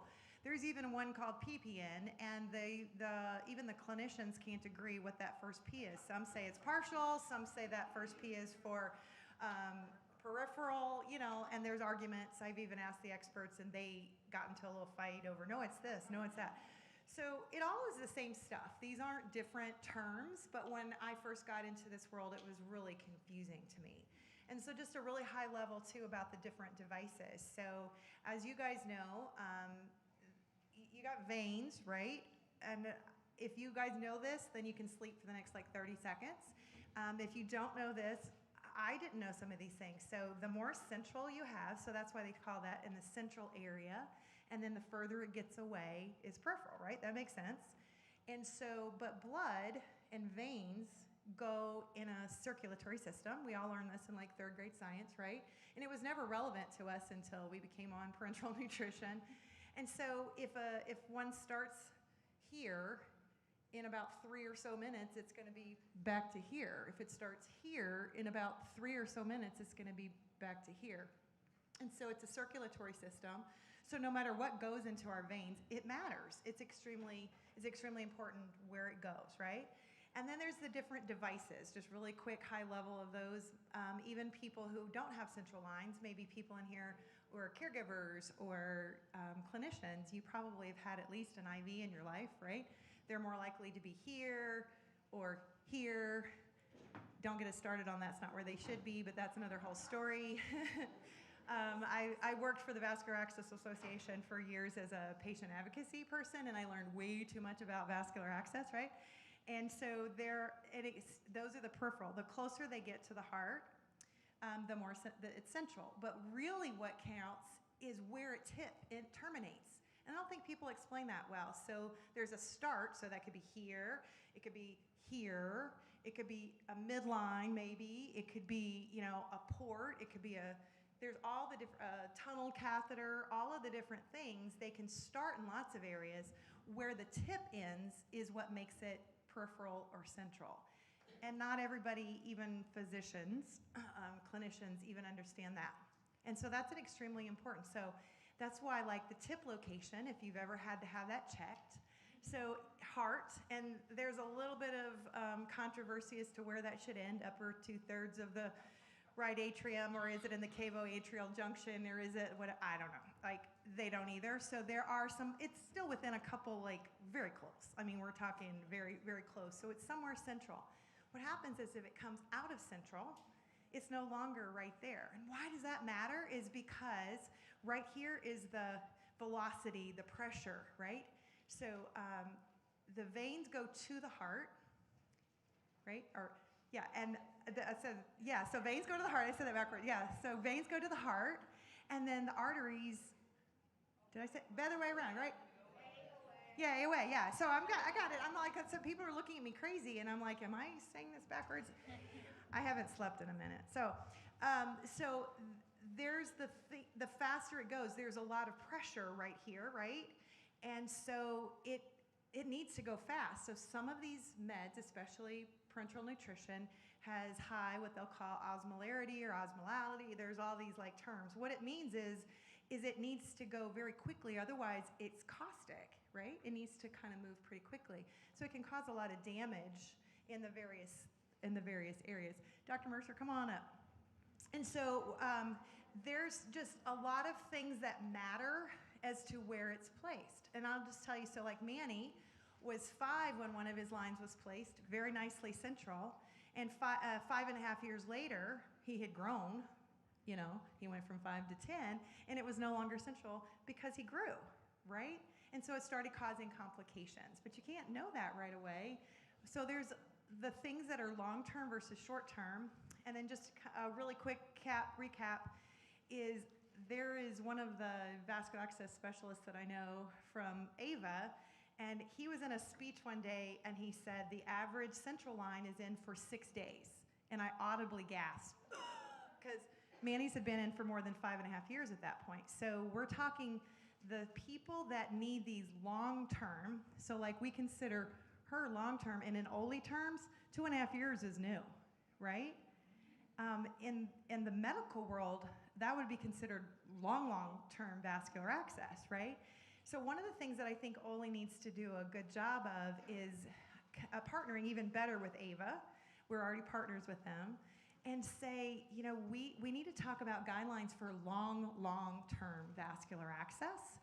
And so one of the most heartbreaking conversations that I ever hear is people saying the words, I'm out of access. I'm almost out of access. That should not happen. That shouldn't happen, and yet it does. Now, if it does happen all the time, because we can't have a crystal ball going forward. How many are you gonna need? How long? And so one of the best things I could tell everybody here is every single line matters. And so we're gonna talk today about how it gets placed and who places it and how to take care of it, when to remove and not to remove. We can talk about all those different things, but long-term vascular access matters. So that's just a really, really high level of vascular access. And we can talk about any of these things when hopefully you're stirring some questions. So Dr. Mercer, we're just asking everybody to tell who you are and what you do in the world, because I'm caregiver, long-term, shorter term. What do you do in this ecosystem? Medium-term clinician. No. So I'm a surgeon by training, but I spend most of my time not doing surgical stuff. I spend a lot of time doing medical management of patients with short bowel. And so I'm a transplant surgeon by training, but transplant's a really, really small part of my life. And probably 98% of my life is trying to avoid transplant. So I look after children and adults at the University of Nebraska. We have a pretty big program, probably the largest in the world, that looks after everyone from sort of newborns to end of life. And I'm in the trenches all the time. So I just do it every day, 5 days a week, weekends once in a while. And so I've learned a bit of stuff over the years about, putting in lines and dealing with complications and stuff. So I'll help however, whatever questions you want or whatever I can do to help. Well, thanks for having me. Thanks for being here. And we'll keep that for a second, because one other thing is he's on the board of trustees, right? And I haven't seen them yet, but what socks are you wearing today? Oh, you know what? What? I have cool shoes. Cool but no shoes, socks. yeah. This man's either wearing the coolest shoes or coolest socks ever. I think you have the biggest collection of socks I've ever heard of, yeah. Like Melda Marcos numbers of socks. Yeah, it's crazy. Melda Marcos. So the first question that I want to ask, just in general for you guys, is when those first lines were placed, how equipped did you feel with that very first line? And what kind of training were you given when you went home? Well, I was 13, and so I was at a children's hospital, and for some reason they let me pick what kind of line I wanted when they gave me really, really false information. First of all, they told me if I got a port, I could de-access it every single day, and then it would be like I didn't have a line, and how fabulous would that be? Well, it wasn't true. So, but I got the port before I learned that information. And really, the only training was like before I was able to be discharged from the hospital from that stay, was that one of my parents had to like be checked off to be able to access my port. And so my 6'2" large father did it, and they were like, use force, and it was not a great moment for anyone. And really, for my line care, I wasn't taught anything. It was all just, you're gonna go home and you're gonna have a home health nurse. So. Oh, TJ. Yeah. What about you, Lucas? Here you go. Yeah, so I was living in Chicago at the time. I was 22 and had the skiing accident in Salt Lake City at a center that was fantastic and quite literally saved my life from a trauma perspective, but did not have an intestinal failure program. And so they too gave me a port, which was also not a great solution at the time. But was able to go home. It was constantly accessed, and a home health nurse would come change it once a week. and very quickly it ended up getting infected. That was the last port I've had. But as far as training goes, that too was, just at home health nurse will take care of it. And it's been a slow transition, but I'll do everything myself now. Well, and I would ask too is sometimes the port is the right answer for some patients. And sometimes it's not. And sometimes a PICC is the right answer, and sometimes it's not. And sometimes it's a tunnel catheter, and sometimes it's not. And I think this needs to be a conversation among your team. And the thing that I would like to emphasize is that we are also part of that team. And I could tell you when Manny, for example, he's a wheelchair user, and the first time he got a wheelchair, they said, "What whistles and bells do you want?" I'm like, I have no idea. I don't have that lived experience. But after that first one, I started making a list because eventually he would need a new one, and I had ideas by the next one. Same thing with our vascular access. The first one, I had no clue. By the next one, we had some ideas. Like one was the tunnel was so close to his shoulder for 5.5 years. I basically cursed the surgeon's name every week because I couldn't keep a dressing on it for 5.5 years. Half an inch to the west would have changed his life. Or thinking about bra straps, or thinking about if your 12-year-old daughter is eventually going to hit puberty and now we can't access her because it's too deep if you have a port. So just some lifestyle things. If you're thinking ICU patient and it's going to be removed before you leave the hospital, then you're fine, right? But if you're going to go live like my kid does at Disney World with a backpack, then we need some consideration. So I'd ask you, Dr. Mercer, what should be the beginning conversations the first time somebody has a line? For the very first line you've ever had. Well, there's a lot, because there's a lot of conversation that leads up to why that happens in the first place. So if it was something that happened when you were a baby, you sort of have it, and it's really part of your life right from birth. But let's think maybe of a scenario where it's coming later in life. There's a lot of different issues, and there's a lot of different philosophies about what to do. I'll just touch on the whole port line thing first of all.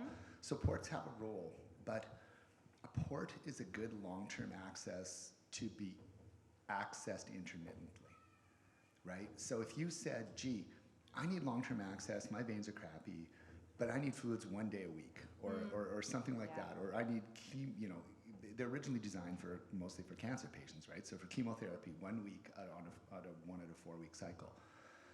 But if you have to be accessed for TPN and you're accessed daily, the problem is you fundamentally breach the defenses of what that port does for you, right? The port is good because it's under the skin and you can take the little needle out and you don't have to worry about it. But that needle goes through the defenses of the port. And now you have an open pathway for bacteria can come down that needle because there's no block to that. And so I'm not a big fan of those for daily access because I really think you've obviated the point of the line in the first place. You're sort of opening yourself up to the bacteria and saying, okay, well, hopefully you don't crawl down that little metal cannula. So some people like them. I'm just not a big fan. And the other thing is there's a finite limit to how many times you can poke through the skin over top of a port. You know how the skin gets kind of all thinned and you get those multiple little holes and stuff. So they kind of have to be rotated around, whereas you don't have to do that. You can have a Broviac for 5 years or 6 years or 10 years or whatever. Things that you want to have in those first conversations are, so we can put these lines pretty much wherever you want them to be. And so when I'm doing them, and let's just say it is a scenario of a 13-year-old girl or something, then what I actually do is have them come and bring a bunch of different outfits and say, what kind of necklines do you like to wear? If they're wearing, obviously it's a little different if you're 13 and maybe you're wearing a training bra and it has the wider straps and stuff like that. You have to think a little bit about that. But I'll have them bring in different kinds of necklines and decide what sorts of things that they like to do, because we can bring the lines out wherever you want to. And so some kids like their lines brought out, down under their arm down here, so they can wear V-necks and plunge fronts and all kinds of different kinds of fashionable stuff. But if people mostly are wearing crew necks and higher collars, then it's not such a big deal. You have to be a little careful when you're placing them on girls because you don't want to be anywhere close to where they'll have developing breast tissue because you don't want to distort their breast as it starts to develop. So there's just lots of different thoughts about the way things can be, and I think people don't necessarily know that. So you just show up and they go, oh, we're going to get you a line, and you go, oh, okay, and it just comes out wherever it comes out, and that's just how it is. And if it's right where your bra strap is, or if it's for a little boy, it's right at the, right, I mean, they're running around all the time, right? And Smelly. if it's right at the crease of their armpit where you can't get the dressing to stick on all the time, that's a huge pain in the ass, because nobody wants to do 3 dressing changes a day. And you want your kid to be able to play outside in the yard, and so if they're playing out in the dirt and their the dressing comes off twice a day, well, that's a huge annoyance. So. Amazing. So the problem is, if it's your first line, how do you know what to advocate for in the first place? Because no one's ever told you. So it's a little bit of a, I almost don't know what the answer is, other than having like a whole bunch of really educated clinicians who would bring those issues up in the first place. In many cases, hospitals may have a line team, and so they might, even though they're not necessarily the ones putting it in, they might be somebody who you could talk to who could give you some advice, kind of like how ostomy nurses can help you to choose the best spot based on the belt line of your clothes and what you like to wear and stuff like that. So, Absolutely. so it's a hard thing. I wish I could tell you here's what to advocate for, but you all are here, so you would know to do that. But somebody who's brand new wouldn't know that, so it's kind of a tough one. For people. I agree. So except if you're a Dr. Mercer patient, don't raise your hand. Anybody else ever have that conversation ever with any of your clinicians? Raise your hand. There's like, okay, how about your first line? Did anybody have that conversation, right? And it's extremely rare. And so good for you that you, what's that? Well, that's the thing. And so what I would say is if the world existed of people like Dr. Mercer, we'd be good, right? Maybe not perfect, right? But we will work together. But he's aware. He's aware. And so not everyone is. And so that's why it's so important for us as Oley that we start to help you advocate. And advocate doesn't mean go in there like a screaming bear, right? It's to be heard. We want to be heard and we want to be part of the conversation. As Maisie said earlier, we need to be invited to the table. And that's extremely important. So I'm going to ask one more question of everybody, and then we're going to open up the floor to you guys about whatever questions that you guys have. So for us, and what I just heard you guys say a little bit, is almost all of our really big complications came very soon after having vascular access for us. So Manny had probably, I think it was 8 lines in 3 months. One was infected, his one and only line infections in 12 years, right? Some breaks that were at the nurse's hand, and some other things like that. Almost everything for our complications came very early on, and then we had a stretch of 5.5. Now we're at 4.5. Like we had a little bit of time in between. Lucas, I heard you say that early on you had a whole bunch of lines, and then early on, are we learning as time goes? What do you think the effect of time is on vascular access? Yeah, no, I think that's a great question. I think the one thing that comes to mind is that it's important to remember what it was like to not know. Yes. I think at the very beginning, and now looking back, it's easy to say, oh, well, you have to consider the lines, and oh, well, it's important to think about them in the long term. Well, what does long term really mean? I think at the very beginning, there are so many things, and often, I think it's easy to think of the line as the least of your problems.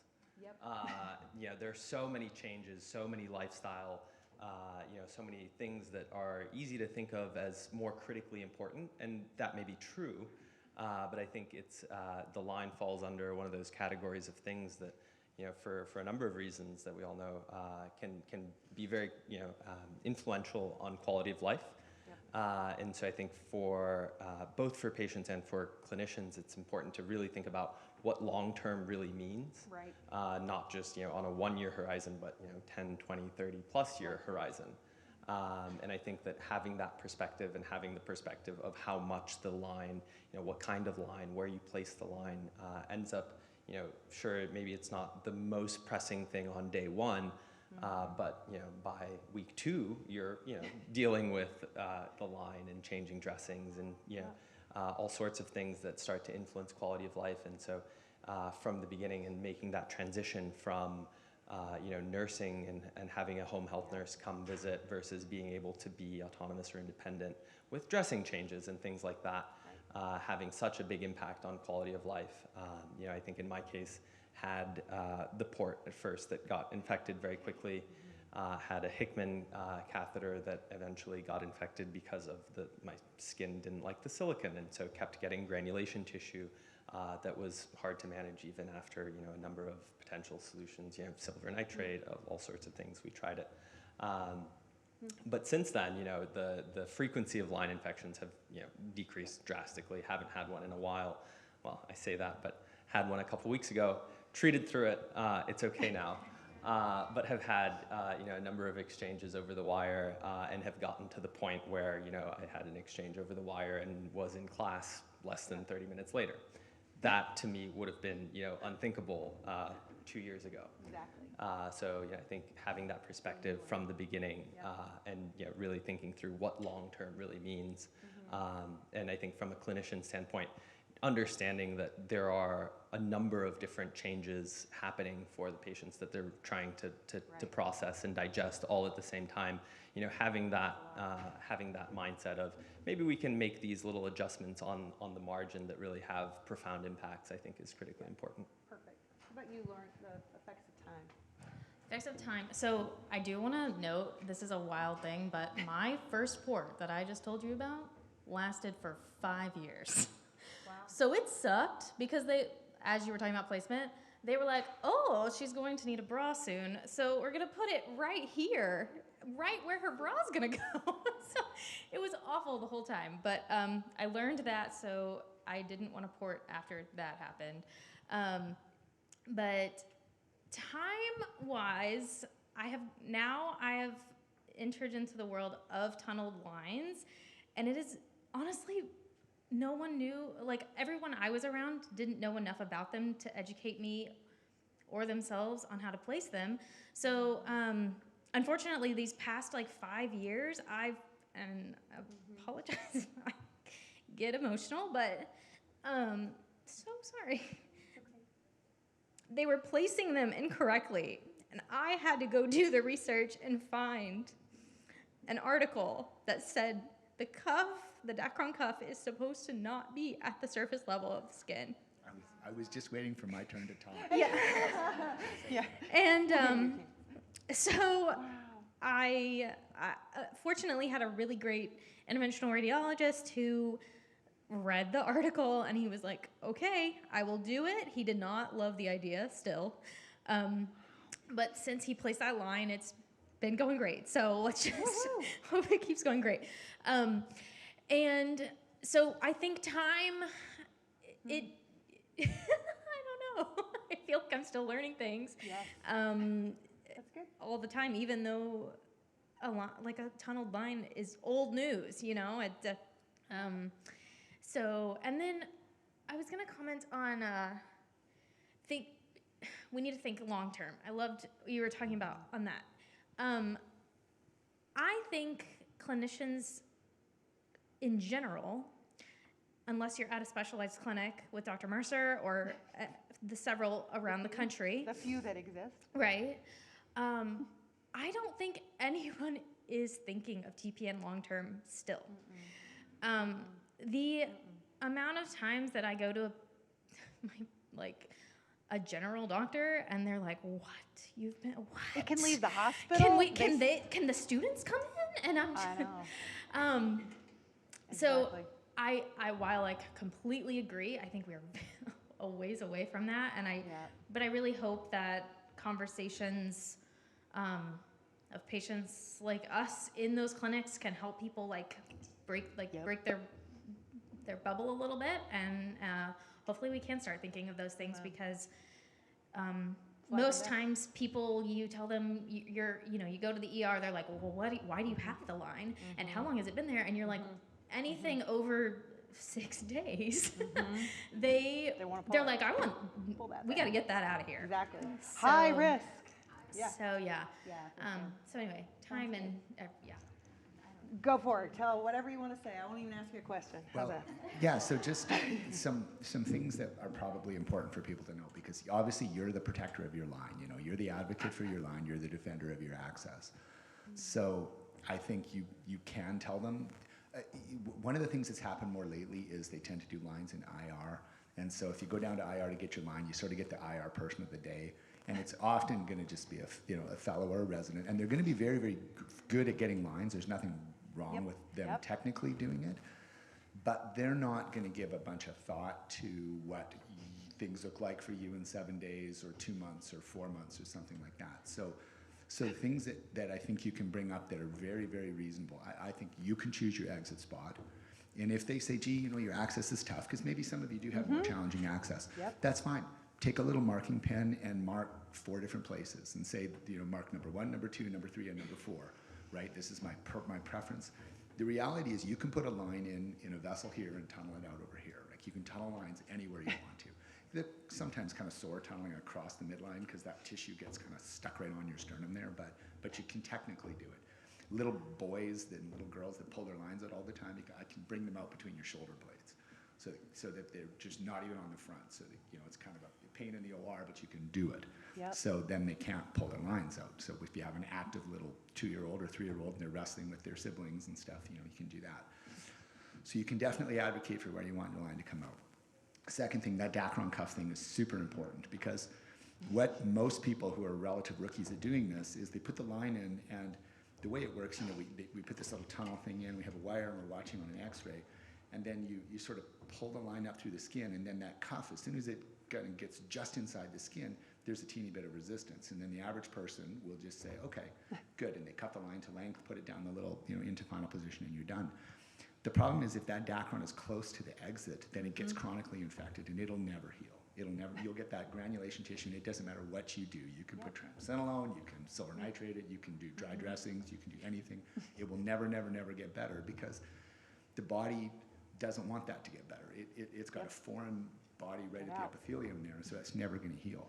So that little cuff has to be pulled inside. It doesn't have to be pulled in a ton.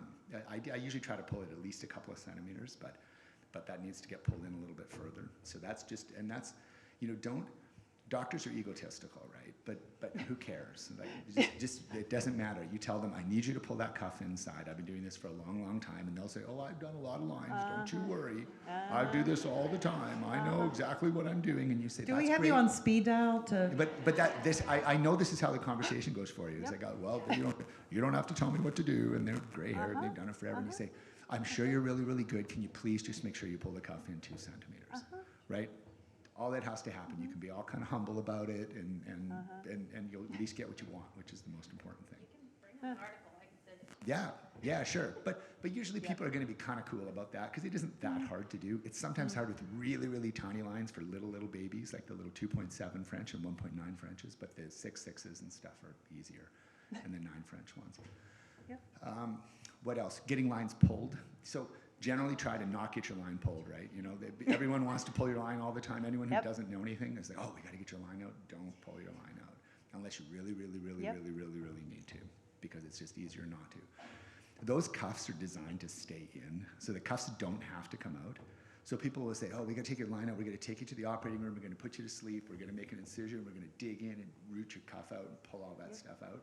But they're not designed that way. They're designed so that the adhesive between the cuff and the line has less stickiness than the Dacron does to the tissue.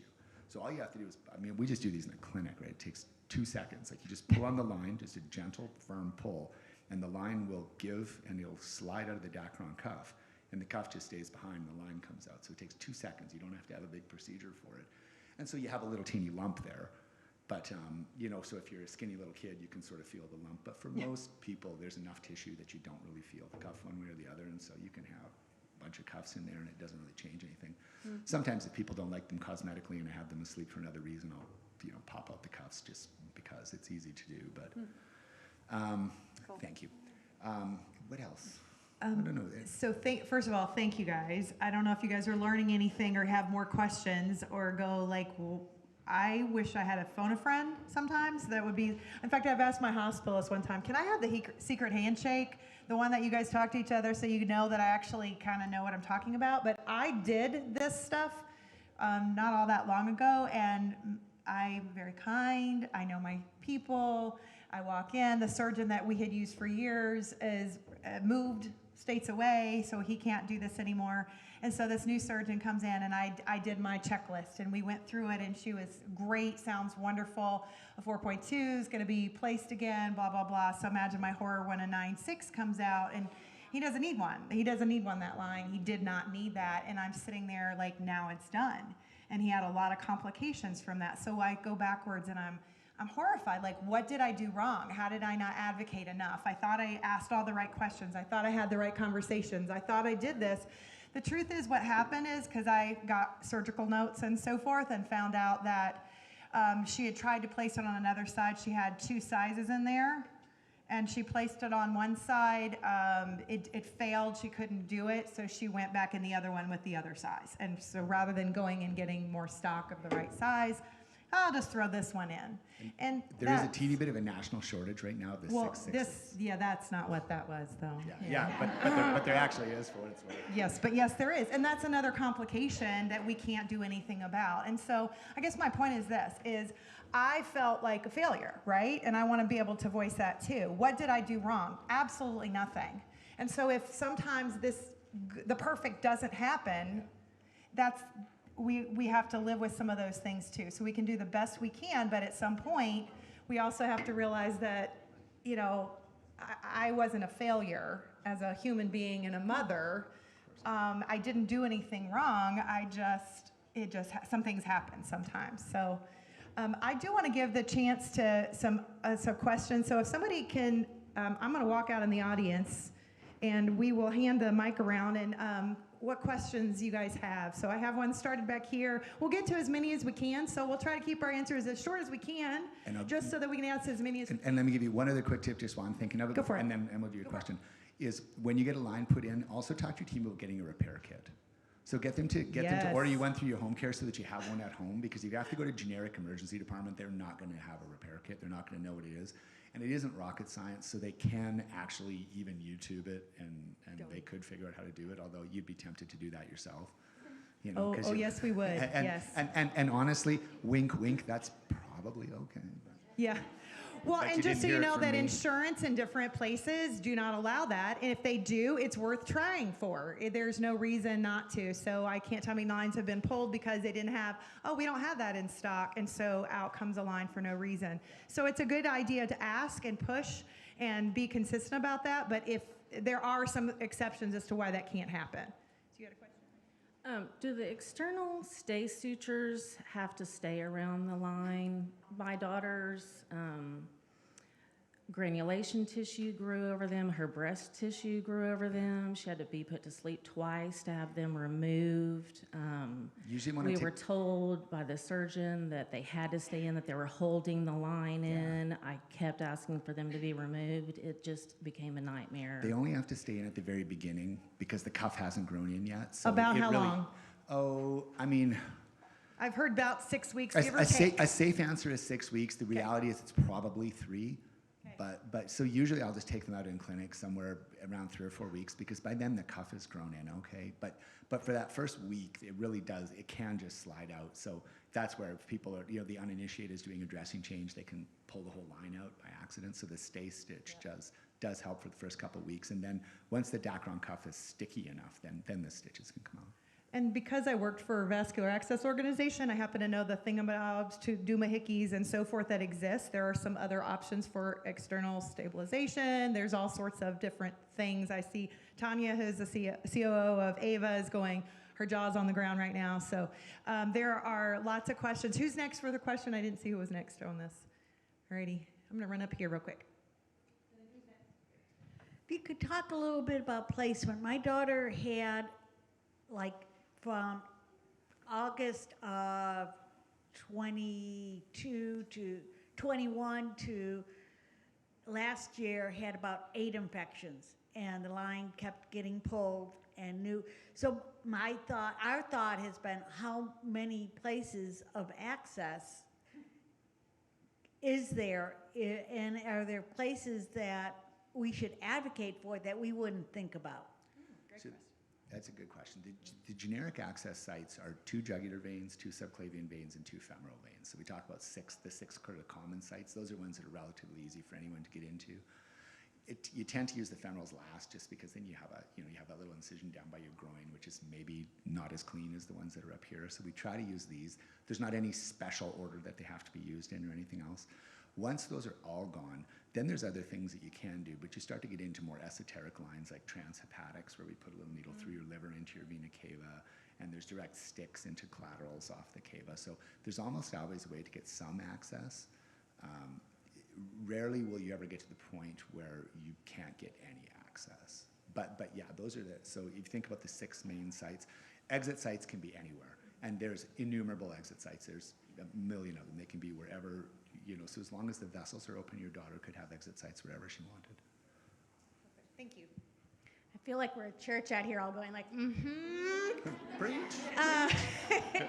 I was just going to say, one of the biggest things that are difficult when I ended up in the hospital are protocols, because, a hospital will say like, this is what we do, and it's unacceptable. Anything else is unacceptable. IR has protocols, infectious disease has protocols, different floors have protocols.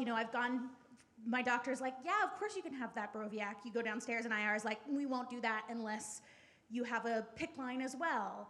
Yeah. And sometimes you have ridiculous conversations and you end up in situations where scare tactics are used of like, well, you're just gonna live here if you don't do what I say. Yeah. And as ridiculous as that sounds, like there are some times where it feels like, wow, it's my 2nd week here, and yeah, it feels like I might live here if I don't do what you say. And you were saying like that 6 days is that's the average, and that's insane to me. Yep. That's crazy that's the average. And I think, but when you meet doctors, that is the average. That's what you're meeting. You're meeting nurses that are like, oh, this is what an IV should look like, with stitches, with healing bandages. This is what it should look like. It shouldn't look like it's at home. It's been healed for 3 years. So I guess sometimes I feel like protocols are a wall. It's basically like, this is the protocol, end of conversation. And it can feel like, well, okay, now what? And I guess from a physician perspective, or from the patients who have dealt with that, like, is the option leave to a different hospital? I mean, is there a way to have a conversation? Is there a way to contact other teams that are okay with this and can connect with your team and be like, hey man, look, we're out here, please. Help us. Yeah. We're here. Yes, exactly. What do we do? Because protocols exist for a reason, right? They're there for standardization, and I think we would all highly agree those are important things to have. What I advocate for is we need to have long-term protocols, and those don't seem to be as clear-cut as the short stuff. Yeah, this might not be the answer people want to hear, but you also have to recognize that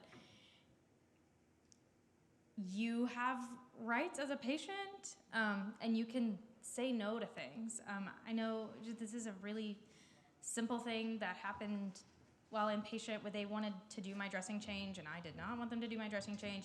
So then they let me do my dressing change, but then they were mad that I didn't put the, I don't use the bio patch, but I use a patch thing. They wanted me to put it around my line, and I was like, I'm not gonna do that. And this is through my bouts of thinking I had line infections, but it was really granulation tissue. So anyway, she popped off and said, well, I'm not the one here with a line infection. Oh, I was like, really? Oh. Yeah. And I mean, really, I just said, this is, I don't know. You just. So what I would say is this, our time is almost up, and I know there's tons of questions, right? And so here's what I would do is we're gonna have in the exhibit hall, we're not ready to go there yet, right? We have another session here, and then we're gonna go to lunch in exhibit hall. I'm gonna have a panel in there, a table that's gonna be an Ask the Expert. I'm hoping that Dr. Mercer will join at some point, so you guys can sit there as well and continue to ask questions. And then if we see each other in the hallway and things like that, because I think this conversation needs to go forward. And then one of the things that we're doing, in fact, right here in the front row, is my summer intern. We wave at everybody. This is Shaylee. And hi, Shaylee. So Shaylee's been on parenteral nutrition for a minute or two also. I'll leave it at that way. And we're working towards doing the background protocol stuff that says, what do we do to create a patient bill of rights? We're working to have conversations about how do we do long-term. Let's partner with the Association of Parenteral and Enteral Nutrition, ASPEN, and AVA, and NHIA, and all those different things, because we need to have those conversations. Because people say, know your rights, and I'm telling you, nobody knows what our rights are when it comes to long-term access, in my opinion, because you ask different people, and it's very, very different. There's some basic human right things, but for the most part, we don't have those. And so we want your voice. We want to hear, what are the pain points? If you haven't taken our survey, I'd love to hear that. We asked what's stressful, and I can tell you, I'll tell you more on Friday about it in the advocacy session. But what we're looking at is the number one pain point so far is complications related to devices. I'm not shocked. Are you? Anybody shocked? And so we need to have this conversation. So this is the beginning of this conversation, not the end of this conversation. So thank you to our panel today. Unfortunately, we got to run. We're going to our next session here, but thank you so much for being here today. I appreciate it. And we'll continue to have this conversation. Please come forward at various times. Thank you so much. We're going to move on to our next session here. Is Jody in the room? I haven't seen. Is Jody in the room? Maybe not. Thank you so much. Thanks so much, guys. Hey, there she is. Can we? Now I've got 3 microphones. What the heck? How did that happen? Jeez. All right, is this working here? It's not. So can we switch it to the next slide if somebody's able to do that? Because I don't have her title here right now. So where'd she go in?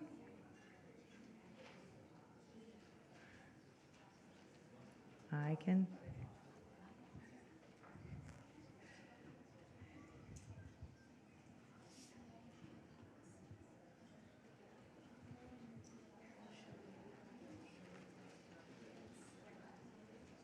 Am I crazy that next is Jody Wolf? Is that, or am I crazy here? Oh, thank you. Yay, see, there we go. I'm just looking for Jody. I don't see her. Well, that'll be fun.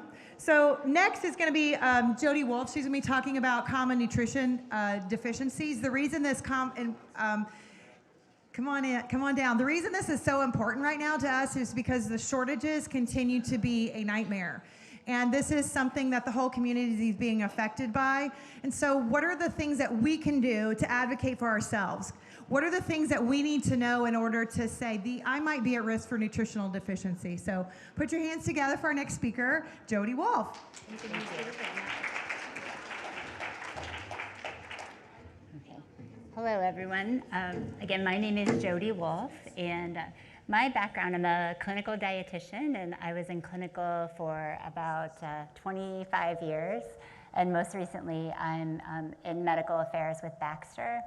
But this has always been a passion of mine, nutrition support, and I think that it's really important that we collaborate and work together, and with our healthcare team. And in my time in clinical, what I saw change over the years was that the care became more family-centered, and we would start to have family-centered rounds that include the consumer in the discussions. And so, that led to me thinking that, when we're talking about identifying some of these nutritional deficiencies, we really need to be sure that the consumer is empowered with that knowledge so that if something comes up, that you can go back and talk to your healthcare team. So today we're going to talk about the signs and symptoms of some common nutrient deficiencies. So we won't be able to hit on every possible deficiency, but I really wanted to be sure that we review the most common. We'll talk about the physical signs of malnutrition, because I think it's important that we're able to identify an appropriate nutritional status. And we'll learn how to discuss these findings with the medical team so that there can be further evaluation and treatment if an issue is identified. So what are causes of these nutrient deficiencies? Well, Beth brought up a very important one. With all of the shortages of the different components, it puts you at risk. And so we want to be sure that, that you're equipped and can recognize these deficiencies. So inadequate intake, so it could be that your nutritional regimen is not providing appropriate amounts of vitamins and minerals, the shortages, or perhaps you're getting in you're getting in a lot of the amount, but you're not able to absorb or metabolize it appropriately. Or it could be that you're losing the nutrient with emesis or increased intestinal losses. Some medications could cause these nutrient deficiencies or medical conditions.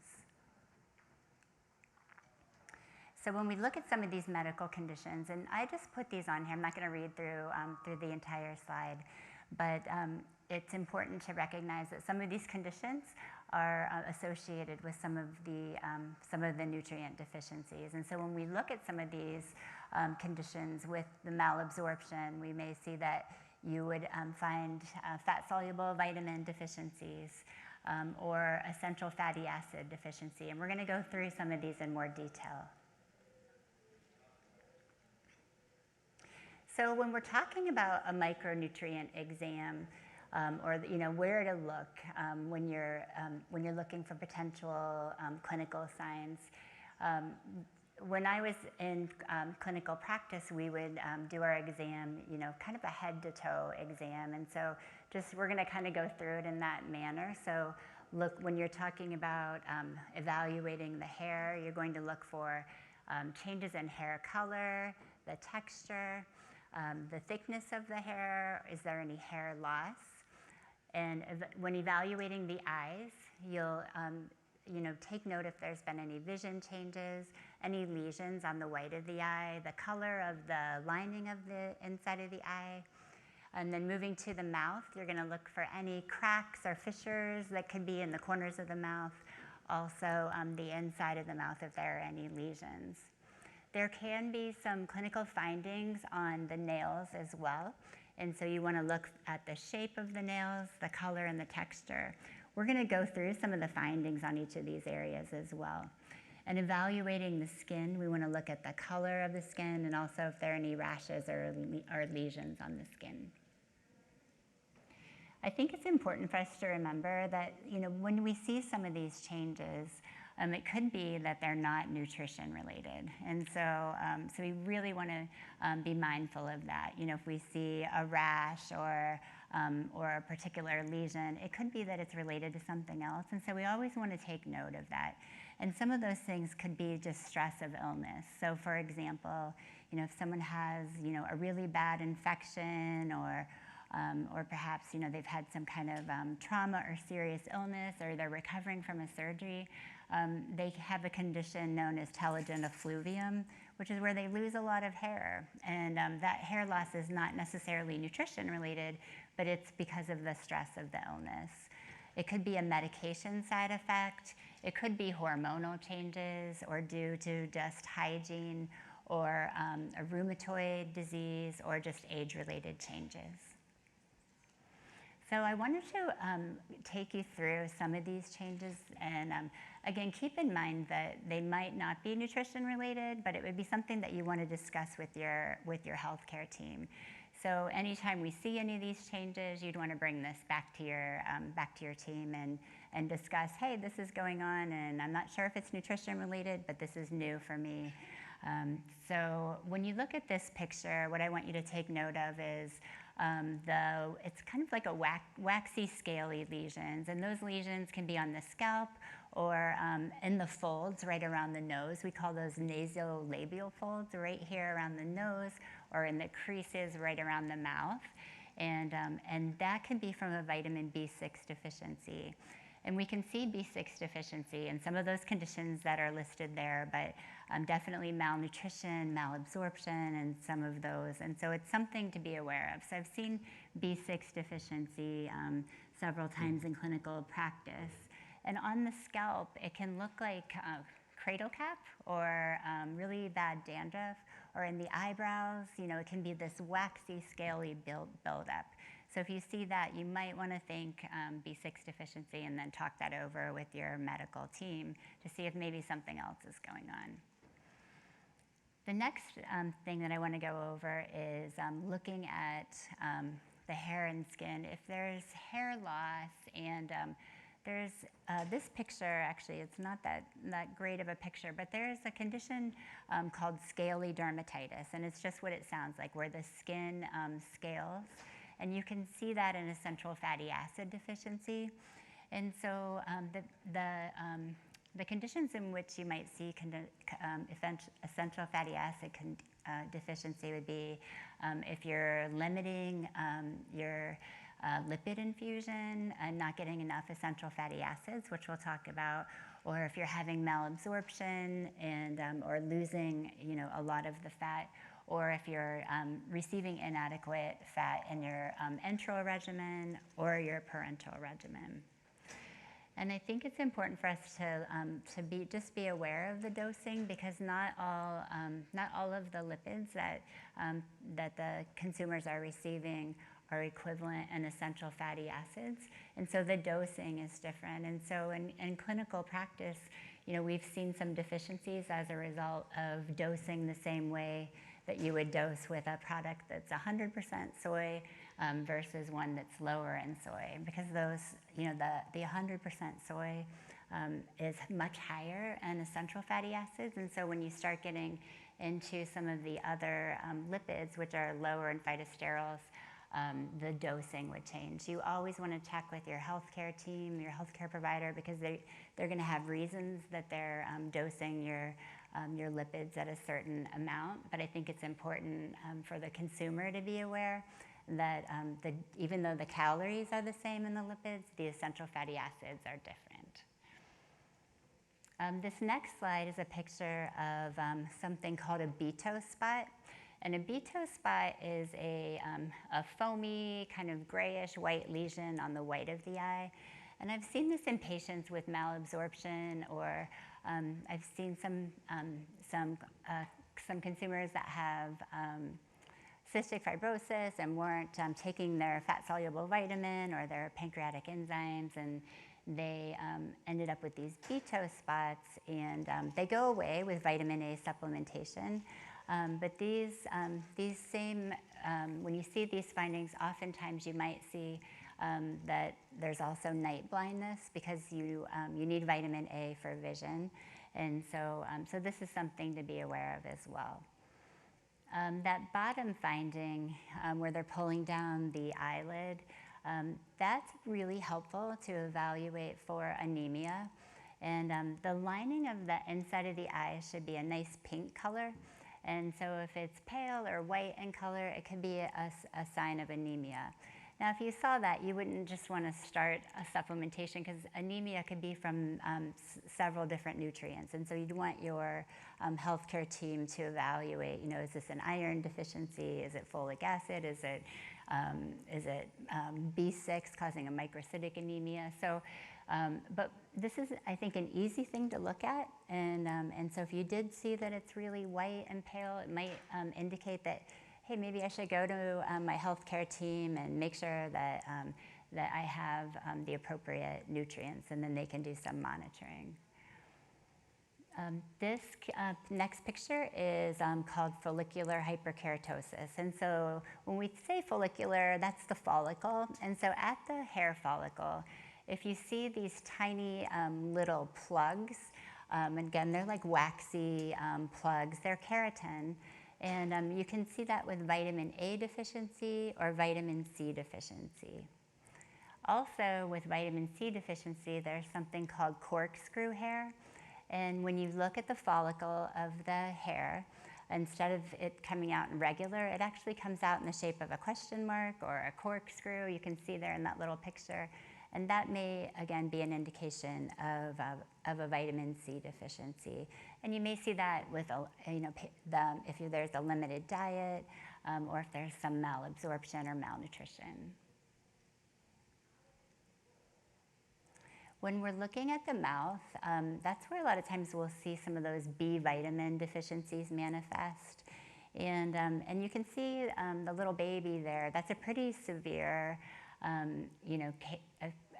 case of angular stomatitis. But when you look next to it, that other picture where there's just some slight fissures in the corners of the mouth, that's what I would see more in clinical practice than that severe picture. But it's something just to take note of, that may be a B vitamin deficiency. Oftentimes when we see deficiencies, they don't just happen in a singular way. There's several going on at once. And so this would be something that you'd want to request evaluation with the healthcare team. The bottom picture is scurvy, and so when we think of scurvy, we used to think it's just sailors out on a ship without adequate vitamin C, but I've seen vitamin C deficiency several times in clinical practice, and how it presents, and I'll show you another picture later, but in terms of the mouth, you can get red dots on the tongue, and bleeding gums. And when you see bleeding gums, though, we want to remember that bleeding gums can just be a dental hygiene issue, or maybe you need to floss more. It's not necessarily vitamin C deficiency, but we'd want to put it all together with what's going on clinically and decide if it could be vitamin C deficiency. Magenta tongue, so that's when the tongue would actually be that purplish color. And you can see that in a B12 deficiency, riboflavin, folate, niacin deficiency. And so when we think of, consumers that are at risk for B12 deficiency, we really want to think about the anatomy, and if you're missing terminal ileum, you're going to be at a higher risk for deficiency, and it may need supplementation. And so, just looking at some of these physical findings, so how does it present? It could present with the tongue, like that bottom picture, being really glassy or swollen, and that's called glossitis. And some of those B vitamin deficiencies present as glossitis as well. This was someone that came to clinic, and he had very severe wounds, and he had a wound vac at home, and he was followed by a team that was caring for his wounds and trying to get them to heal, and he presented with these little pinpoint. They were like bruises at the hair follicle, and they're called parafollicular hemorrhages, but tiny pinpoint bruises. And but he also had some bleeding gums, and the whites of his eyes were also red, where they were kind of hemorrhaging, and his dad thought they were allergies, but in fact he had a pretty severe vitamin C deficiency. Well, we need vitamin C deficiency for skin and for in order to heal wounds, and so we checked his vitamin C level. We actually started him on vitamin C that day. Just because of his wounds and some of those physical findings. But when we checked his level, it was pretty much undetectable. And so, after a few weeks on vitamin C, his wounds began to heal. And so, but it was really, this finding, that kind of led to an evaluation. And so I think working closely with your healthcare team, if you see anything that might be abnormal, so that they can just evaluate if it could potentially be a nutrient deficiency.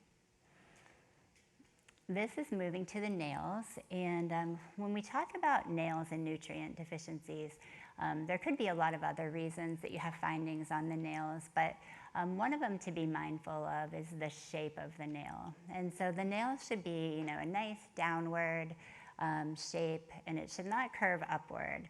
If it curves upward, and we refer to that as koilonychia, which means spoon-shaped nails. So if the nails are, in the shape of a spoon, then that could indicate that there's some kind of anemia going on. Or I've seen it several times with iron deficiency anemia, along with other symptoms of anemia. But this is, I think, something really helpful just to note. And also just a finding with iron deficiency, because I had a little girl who had the spoon-shaped nails, and her mom said she was dancing in her sleep, like she had restless leg, like she could never be still when she was sleeping. And that's associated with low ferritin levels. And so we were able to check her iron studies, start her on iron, and over time then the findings improved on her nails, but she also started to sleep better as well. And so that was helpful to have that nail evaluation for her. That middle picture is called splinter hemorrhages, and so those are brownish, reddish vertical lines through the nail that you can see with vitamin C deficiency. And then the bottom picture there is white nail beds, and that can be seen with selenium deficiency. And we have seen selenium deficiency in consumers on long-term PN, so it's something to be mindful of. This is a finding where you could have white nail beds, though, for other reasons that are not related to selenium. So again, it's something that you'd want to review with your healthcare team. This slide is one of the consumers that had intestinal failure with very high output ileostomy and was not receiving additional zinc in her parenteral nutrition, and ended up with this rash around her mouth and around her nose. But she also had these blisters on her hands, which I had not seen before. Those are called vesicobolus lesions. But again, that day we knew that because of her output, we needed to give her more zinc. But we did check her zinc levels. We also sent her to dermatology because we had never seen those blister-like lesions before, and just wanted to be sure we weren't missing something. And sure enough, she had zinc deficiency. And once we replaced the zinc and repleted her, and then kept her on appropriate amounts of zinc, these physical findings went away.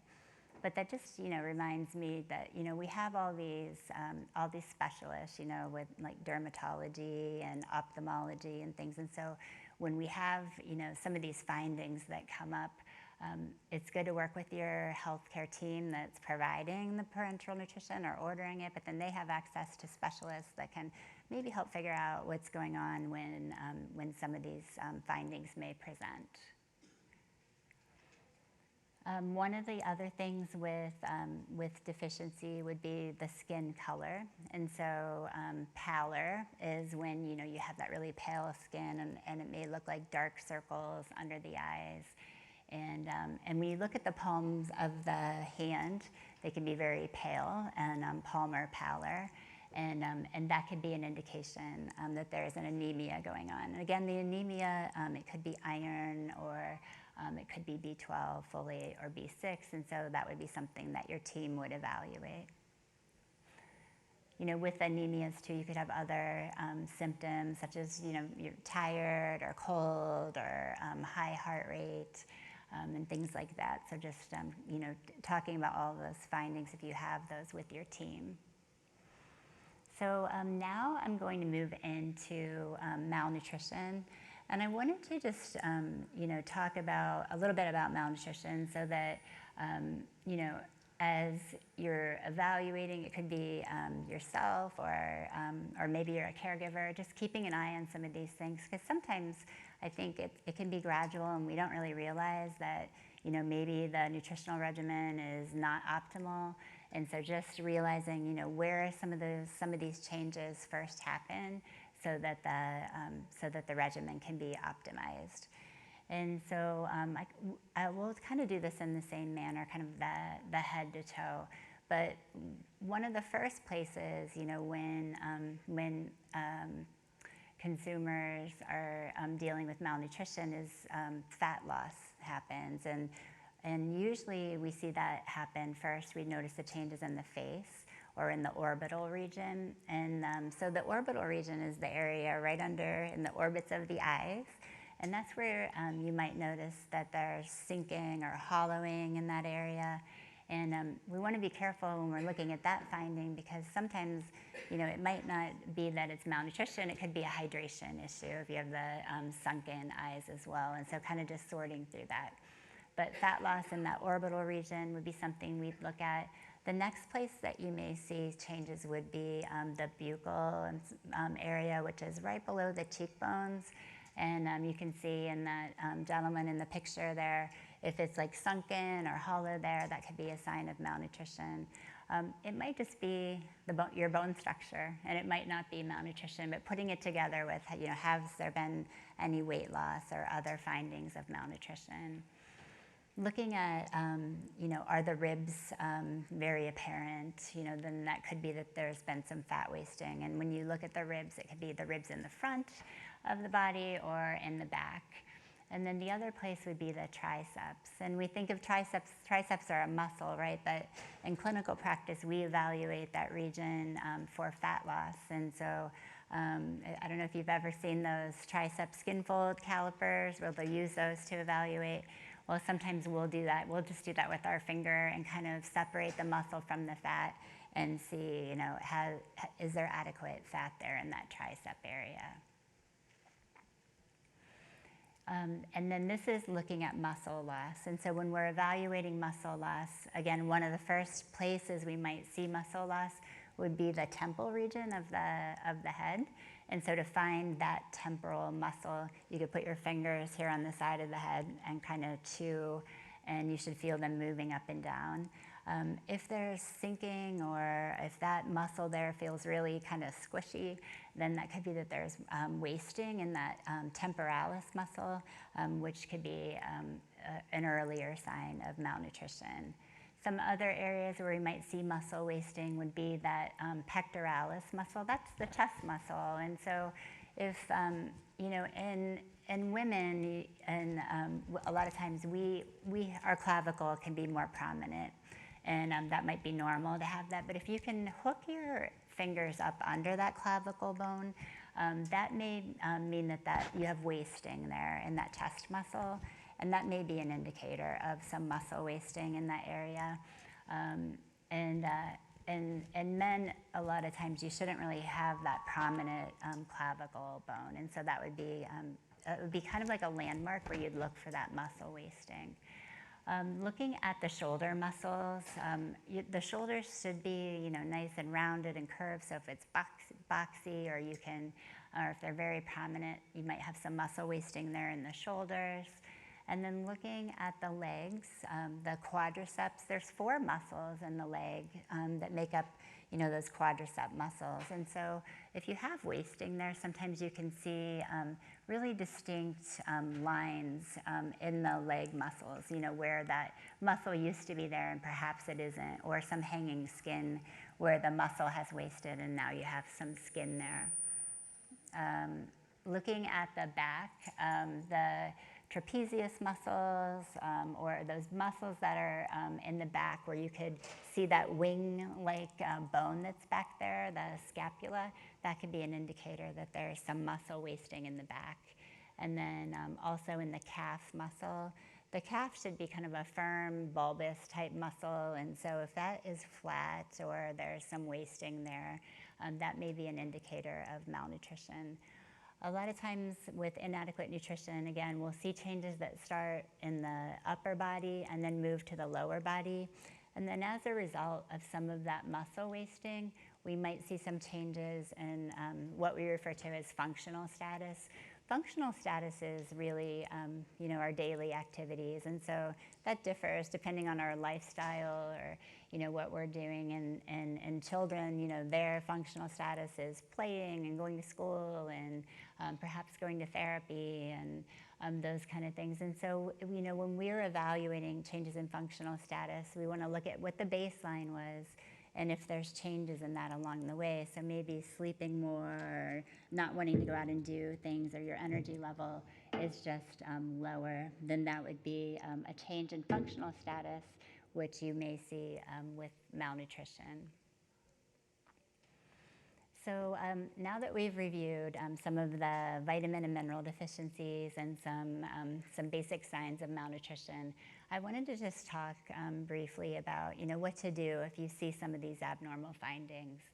And so I think it's really important to notify your healthcare team as soon as possible. And when you do that, come to the visit prepared. And so, sometimes these findings, they may come and go, but I would, encourage you to take a picture if you see something that's abnormal. And I know during COVID, our team was able to do a lot of, we had to do a lot of our visits virtually. And we were able to evaluate, some of these physical findings and nutritional status virtually even. And so caregivers would send us pictures, or we would, we would have virtual visits with them. And so it may be that, they may want to see a picture of what you're seeing, and share that with them. It would be important to bring records if you have high output, or to bring records of your ostomy output if you have an ostomy, or how many bowel movements you're having a day, and what the consistency is, and if there's been a change in your absorption, so that they can kind of help figure all that out. I'm sure they'll evaluate anatomy to see which deficiencies that you may be at risk for. But also bringing a list of any kind of supplements that you're taking. And so sometimes if you're on parenteral nutrition and enteral nutrition, or taking some oral supplements, just bringing all of those and a list of all those with amounts, including any kind of herbal supplements or things like that to the visits, because that'll help them be able to sort through, maybe you need additional supplementation, or maybe sometimes what we see is the supplementation, the nutrients are competing with each other. So maybe at one point you had a zinc deficiency and you were put on, a high dose of zinc for several weeks, and then that ended up leading to a copper deficiency or an iron deficiency. And so I think bringing, a list of your supplements to your visit would be really important. And then, your healthcare provider may then request some blood work, and they'll probably do their own physical exam, or look at stool output or urine output and those kind of things. And then just recognizing that, a lot of times these lab values that we could use to check for some of these deficiencies are affected by inflammation. And so, oftentimes, if we would check those levels, we would check it with a C-reactive protein, which would tell us if there's some kind of inflammation going on. At the same time, if that level is super high, it's not a great time to check some of these vitamin and mineral levels, because they could be falsely elevated, or they might be falsely low as a result of just inflammation. And so just keeping that in mind when there's an evaluation as well. And then the intervention, if a supplement is started, be sure and take it for the entire course. Sometimes, we would start consumers on a supplementation for a deficiency, and then see that, they'd be lost to follow up, or they wouldn't come back for a while, and either they would sit on that same supplement for a while, or they didn't take it and the deficiency got worse. So I think if you are, if you do see that there is a deficiency, really having close follow-up and making sure that, the supplementation was appropriate, because perhaps you needed more than your team thought, and so they should keep a close eye on it and make sure that the physical finding or the clinical condition is improving. And then just keeping in mind that, the dosing may vary depending on whether it's, IV or parenteral, or whether it's oral or enteral dosing. And they're not equivalent.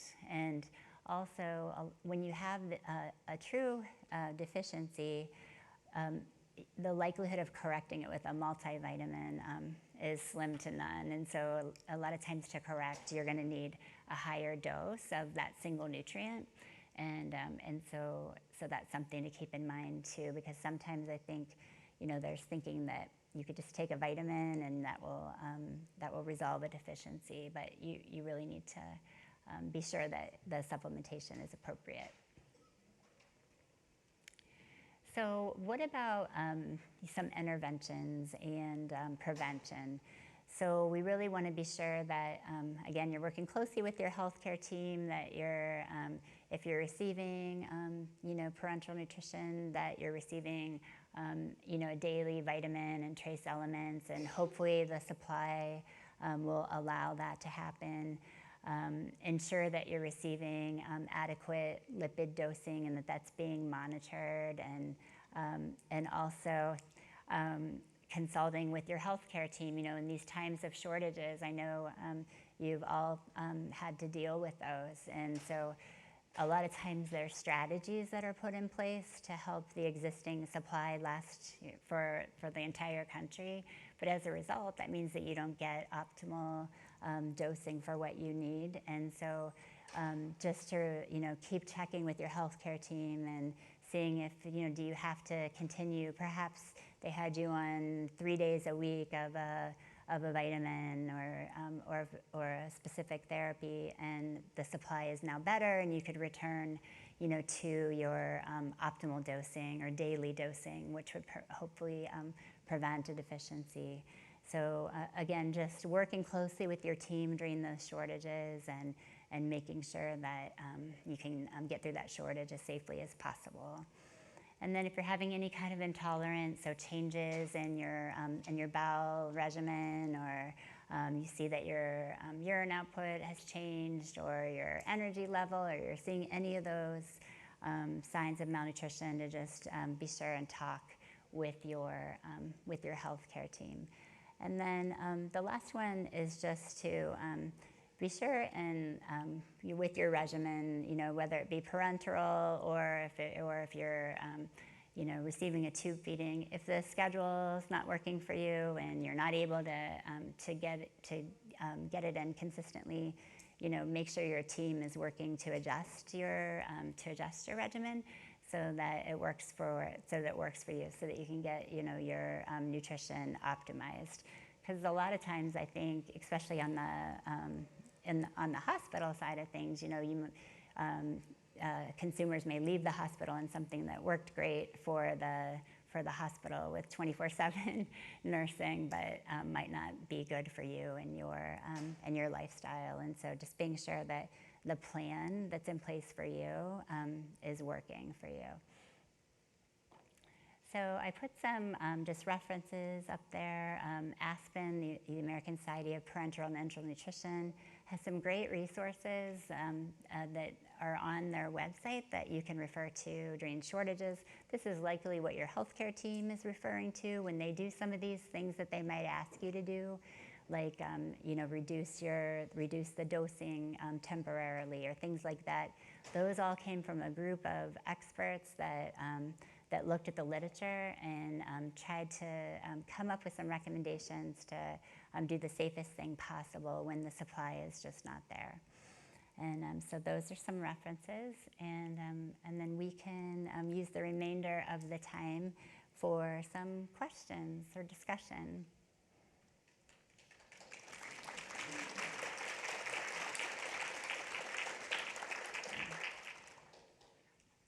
Yes. I have a lot of problems with restless legs, and I know it's because when my ferritin drops, they start. I have a really hard time with my clinicians to get them to run a ferritin. They only want to, do a CBC and maybe the total iron binding capacity. Mm. But because they say the ferritin isn't really reliable, but how do you get them? It is all about my ferritin. Mm-hmm. When it drops and it's at low levels, I can't sit down to relax or sleep. Yeah. Yeah. I can repeat her question. And so you can correct me if I'm not summarizing it appropriately, but oftentimes healthcare teams may just check a CBC or a hemoglobin and hematocrit to evaluate, iron status, and versus checking the ferritin, which would give us a better indicator of storage. And she was mentioning that with she has restless leg, and she definitely has seen a correlation with ferritin levels.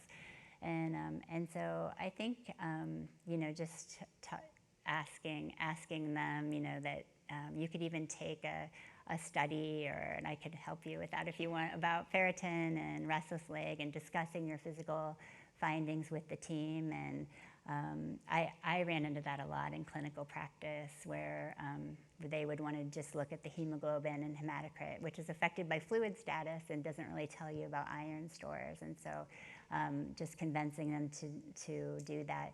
Also, we don't want to wait for a full-blown deficiency, and that's how I would communicate with the team as well. When you have anemia, it can affect, the blood is one of the last things to be affected, but it affects, your brain and other, your oxygen carrying capacity and all of that. But it's good if you can look at ferritin and see that your stores aren't great and prevent a possible deficiency. So that might be a way to go about it too, just that you want to be really proactive, that you notice that you're having, these symptoms which you've seen correlating with your ferritin. And is it common that your hemoglobin will be normal, Yeah. but the ferritin will be low? Yeah, absolutely. And that's partly because, it's affected, hemoglobin and hematocrit are affected by a lot of things, but specifically fluid status. So if it's a day that you're maybe a little more dry or dehydrated, then you could appear to have normal iron if that's the only thing they're looking at, but your stores may be low. I actually wanted to give you a bit of information you might that might be helpful. When I came with the company that I'm with now, 25 years ago, I joined them, and my dedicated pharmacist, and I worked out all the tests that I really needed, because the previous company really wasn't helpful and I wasn't getting really good care. And so we then made a spreadsheet. So actually I made a spreadsheet of all the tests I need to do, and then to help my doctor, who was like, why do you need all these tests? Because he's a gastro doctor, not necessarily a TPN specialist. And I said, well, talk to my pharmacist. And then my pharmacist said she needs this because of this, and this because of this, and this because of this. And it went a long way toward him approving every test that I needed. So that helps a lot. Yeah, I think that's a good point, is sometimes just understanding the why behind the ask, or why you're wanting to have that tested. But yeah, that's a really good point. Yes.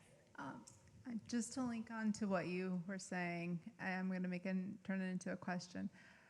Clinicians in general, depending on their area of expertise, love the range and not necessarily the balance. So do you have any, you're within normal range. Okay, you're at the very bottom of the normal range, but you're within normal range, so it's completely okay, you're not deficient yet. Do you have any suggestions for everyone on the conversation with either their nutritionist, their dietitian, or their physicians on checking and looking outside the box of, as you were saying earlier, the cause and effect? Your zinc is up now, your copper is down, stuff like that. Yeah. So I think, nutrition is a science and an art, but one thing for sure is you always want to look at the trend. And so if I was having that conversation with a consumer and they were saying, I'm at, your level's within normal, I'm going to look at, what was your level 3 months ago and 3 months before that? And if you're continuing on a downward trend, I don't want to wait until you're in the abnormal range. And so I think too, just asking the team to, hey, can we review my labs over time and kind of see where I've been trending? And also, it's not just a number, it's how you feel. And so talking about maybe some other symptoms that you're having, and seeing if there's a correlation between that and the nutrient, but just having that discussion with them about trends over time. Yes. Okay. Any other questions, or wrap it up? Okay. No, I'm just really happy to be here. So thanks for the opportunity. And I think it's great now that I think consumers and clinicians are working more closely together. So just keep having your voice and keep the conversations going. Thanks so much for being here. Thanks so much. Okay.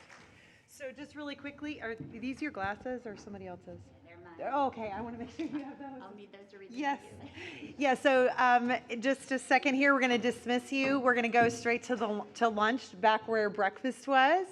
And the exhibitors, please make sure you go to as many tables as possible, have those conversations. And then this afternoon, we're going to be back. They're going to remove the air wall again. It keeps coming and going. And we're going to have round tables in this room for an hour. Then it's going to be a second set of different type of round tables. We'll explain that when you're in there later today. Or there's a general session, which will be right near registration at Sterling 6. And that's for short bowel syndrome. They're going to be talking about like a GLP-2. So if you don't know what that is and you have short bowel syndrome or loved ones, that may be a session for you.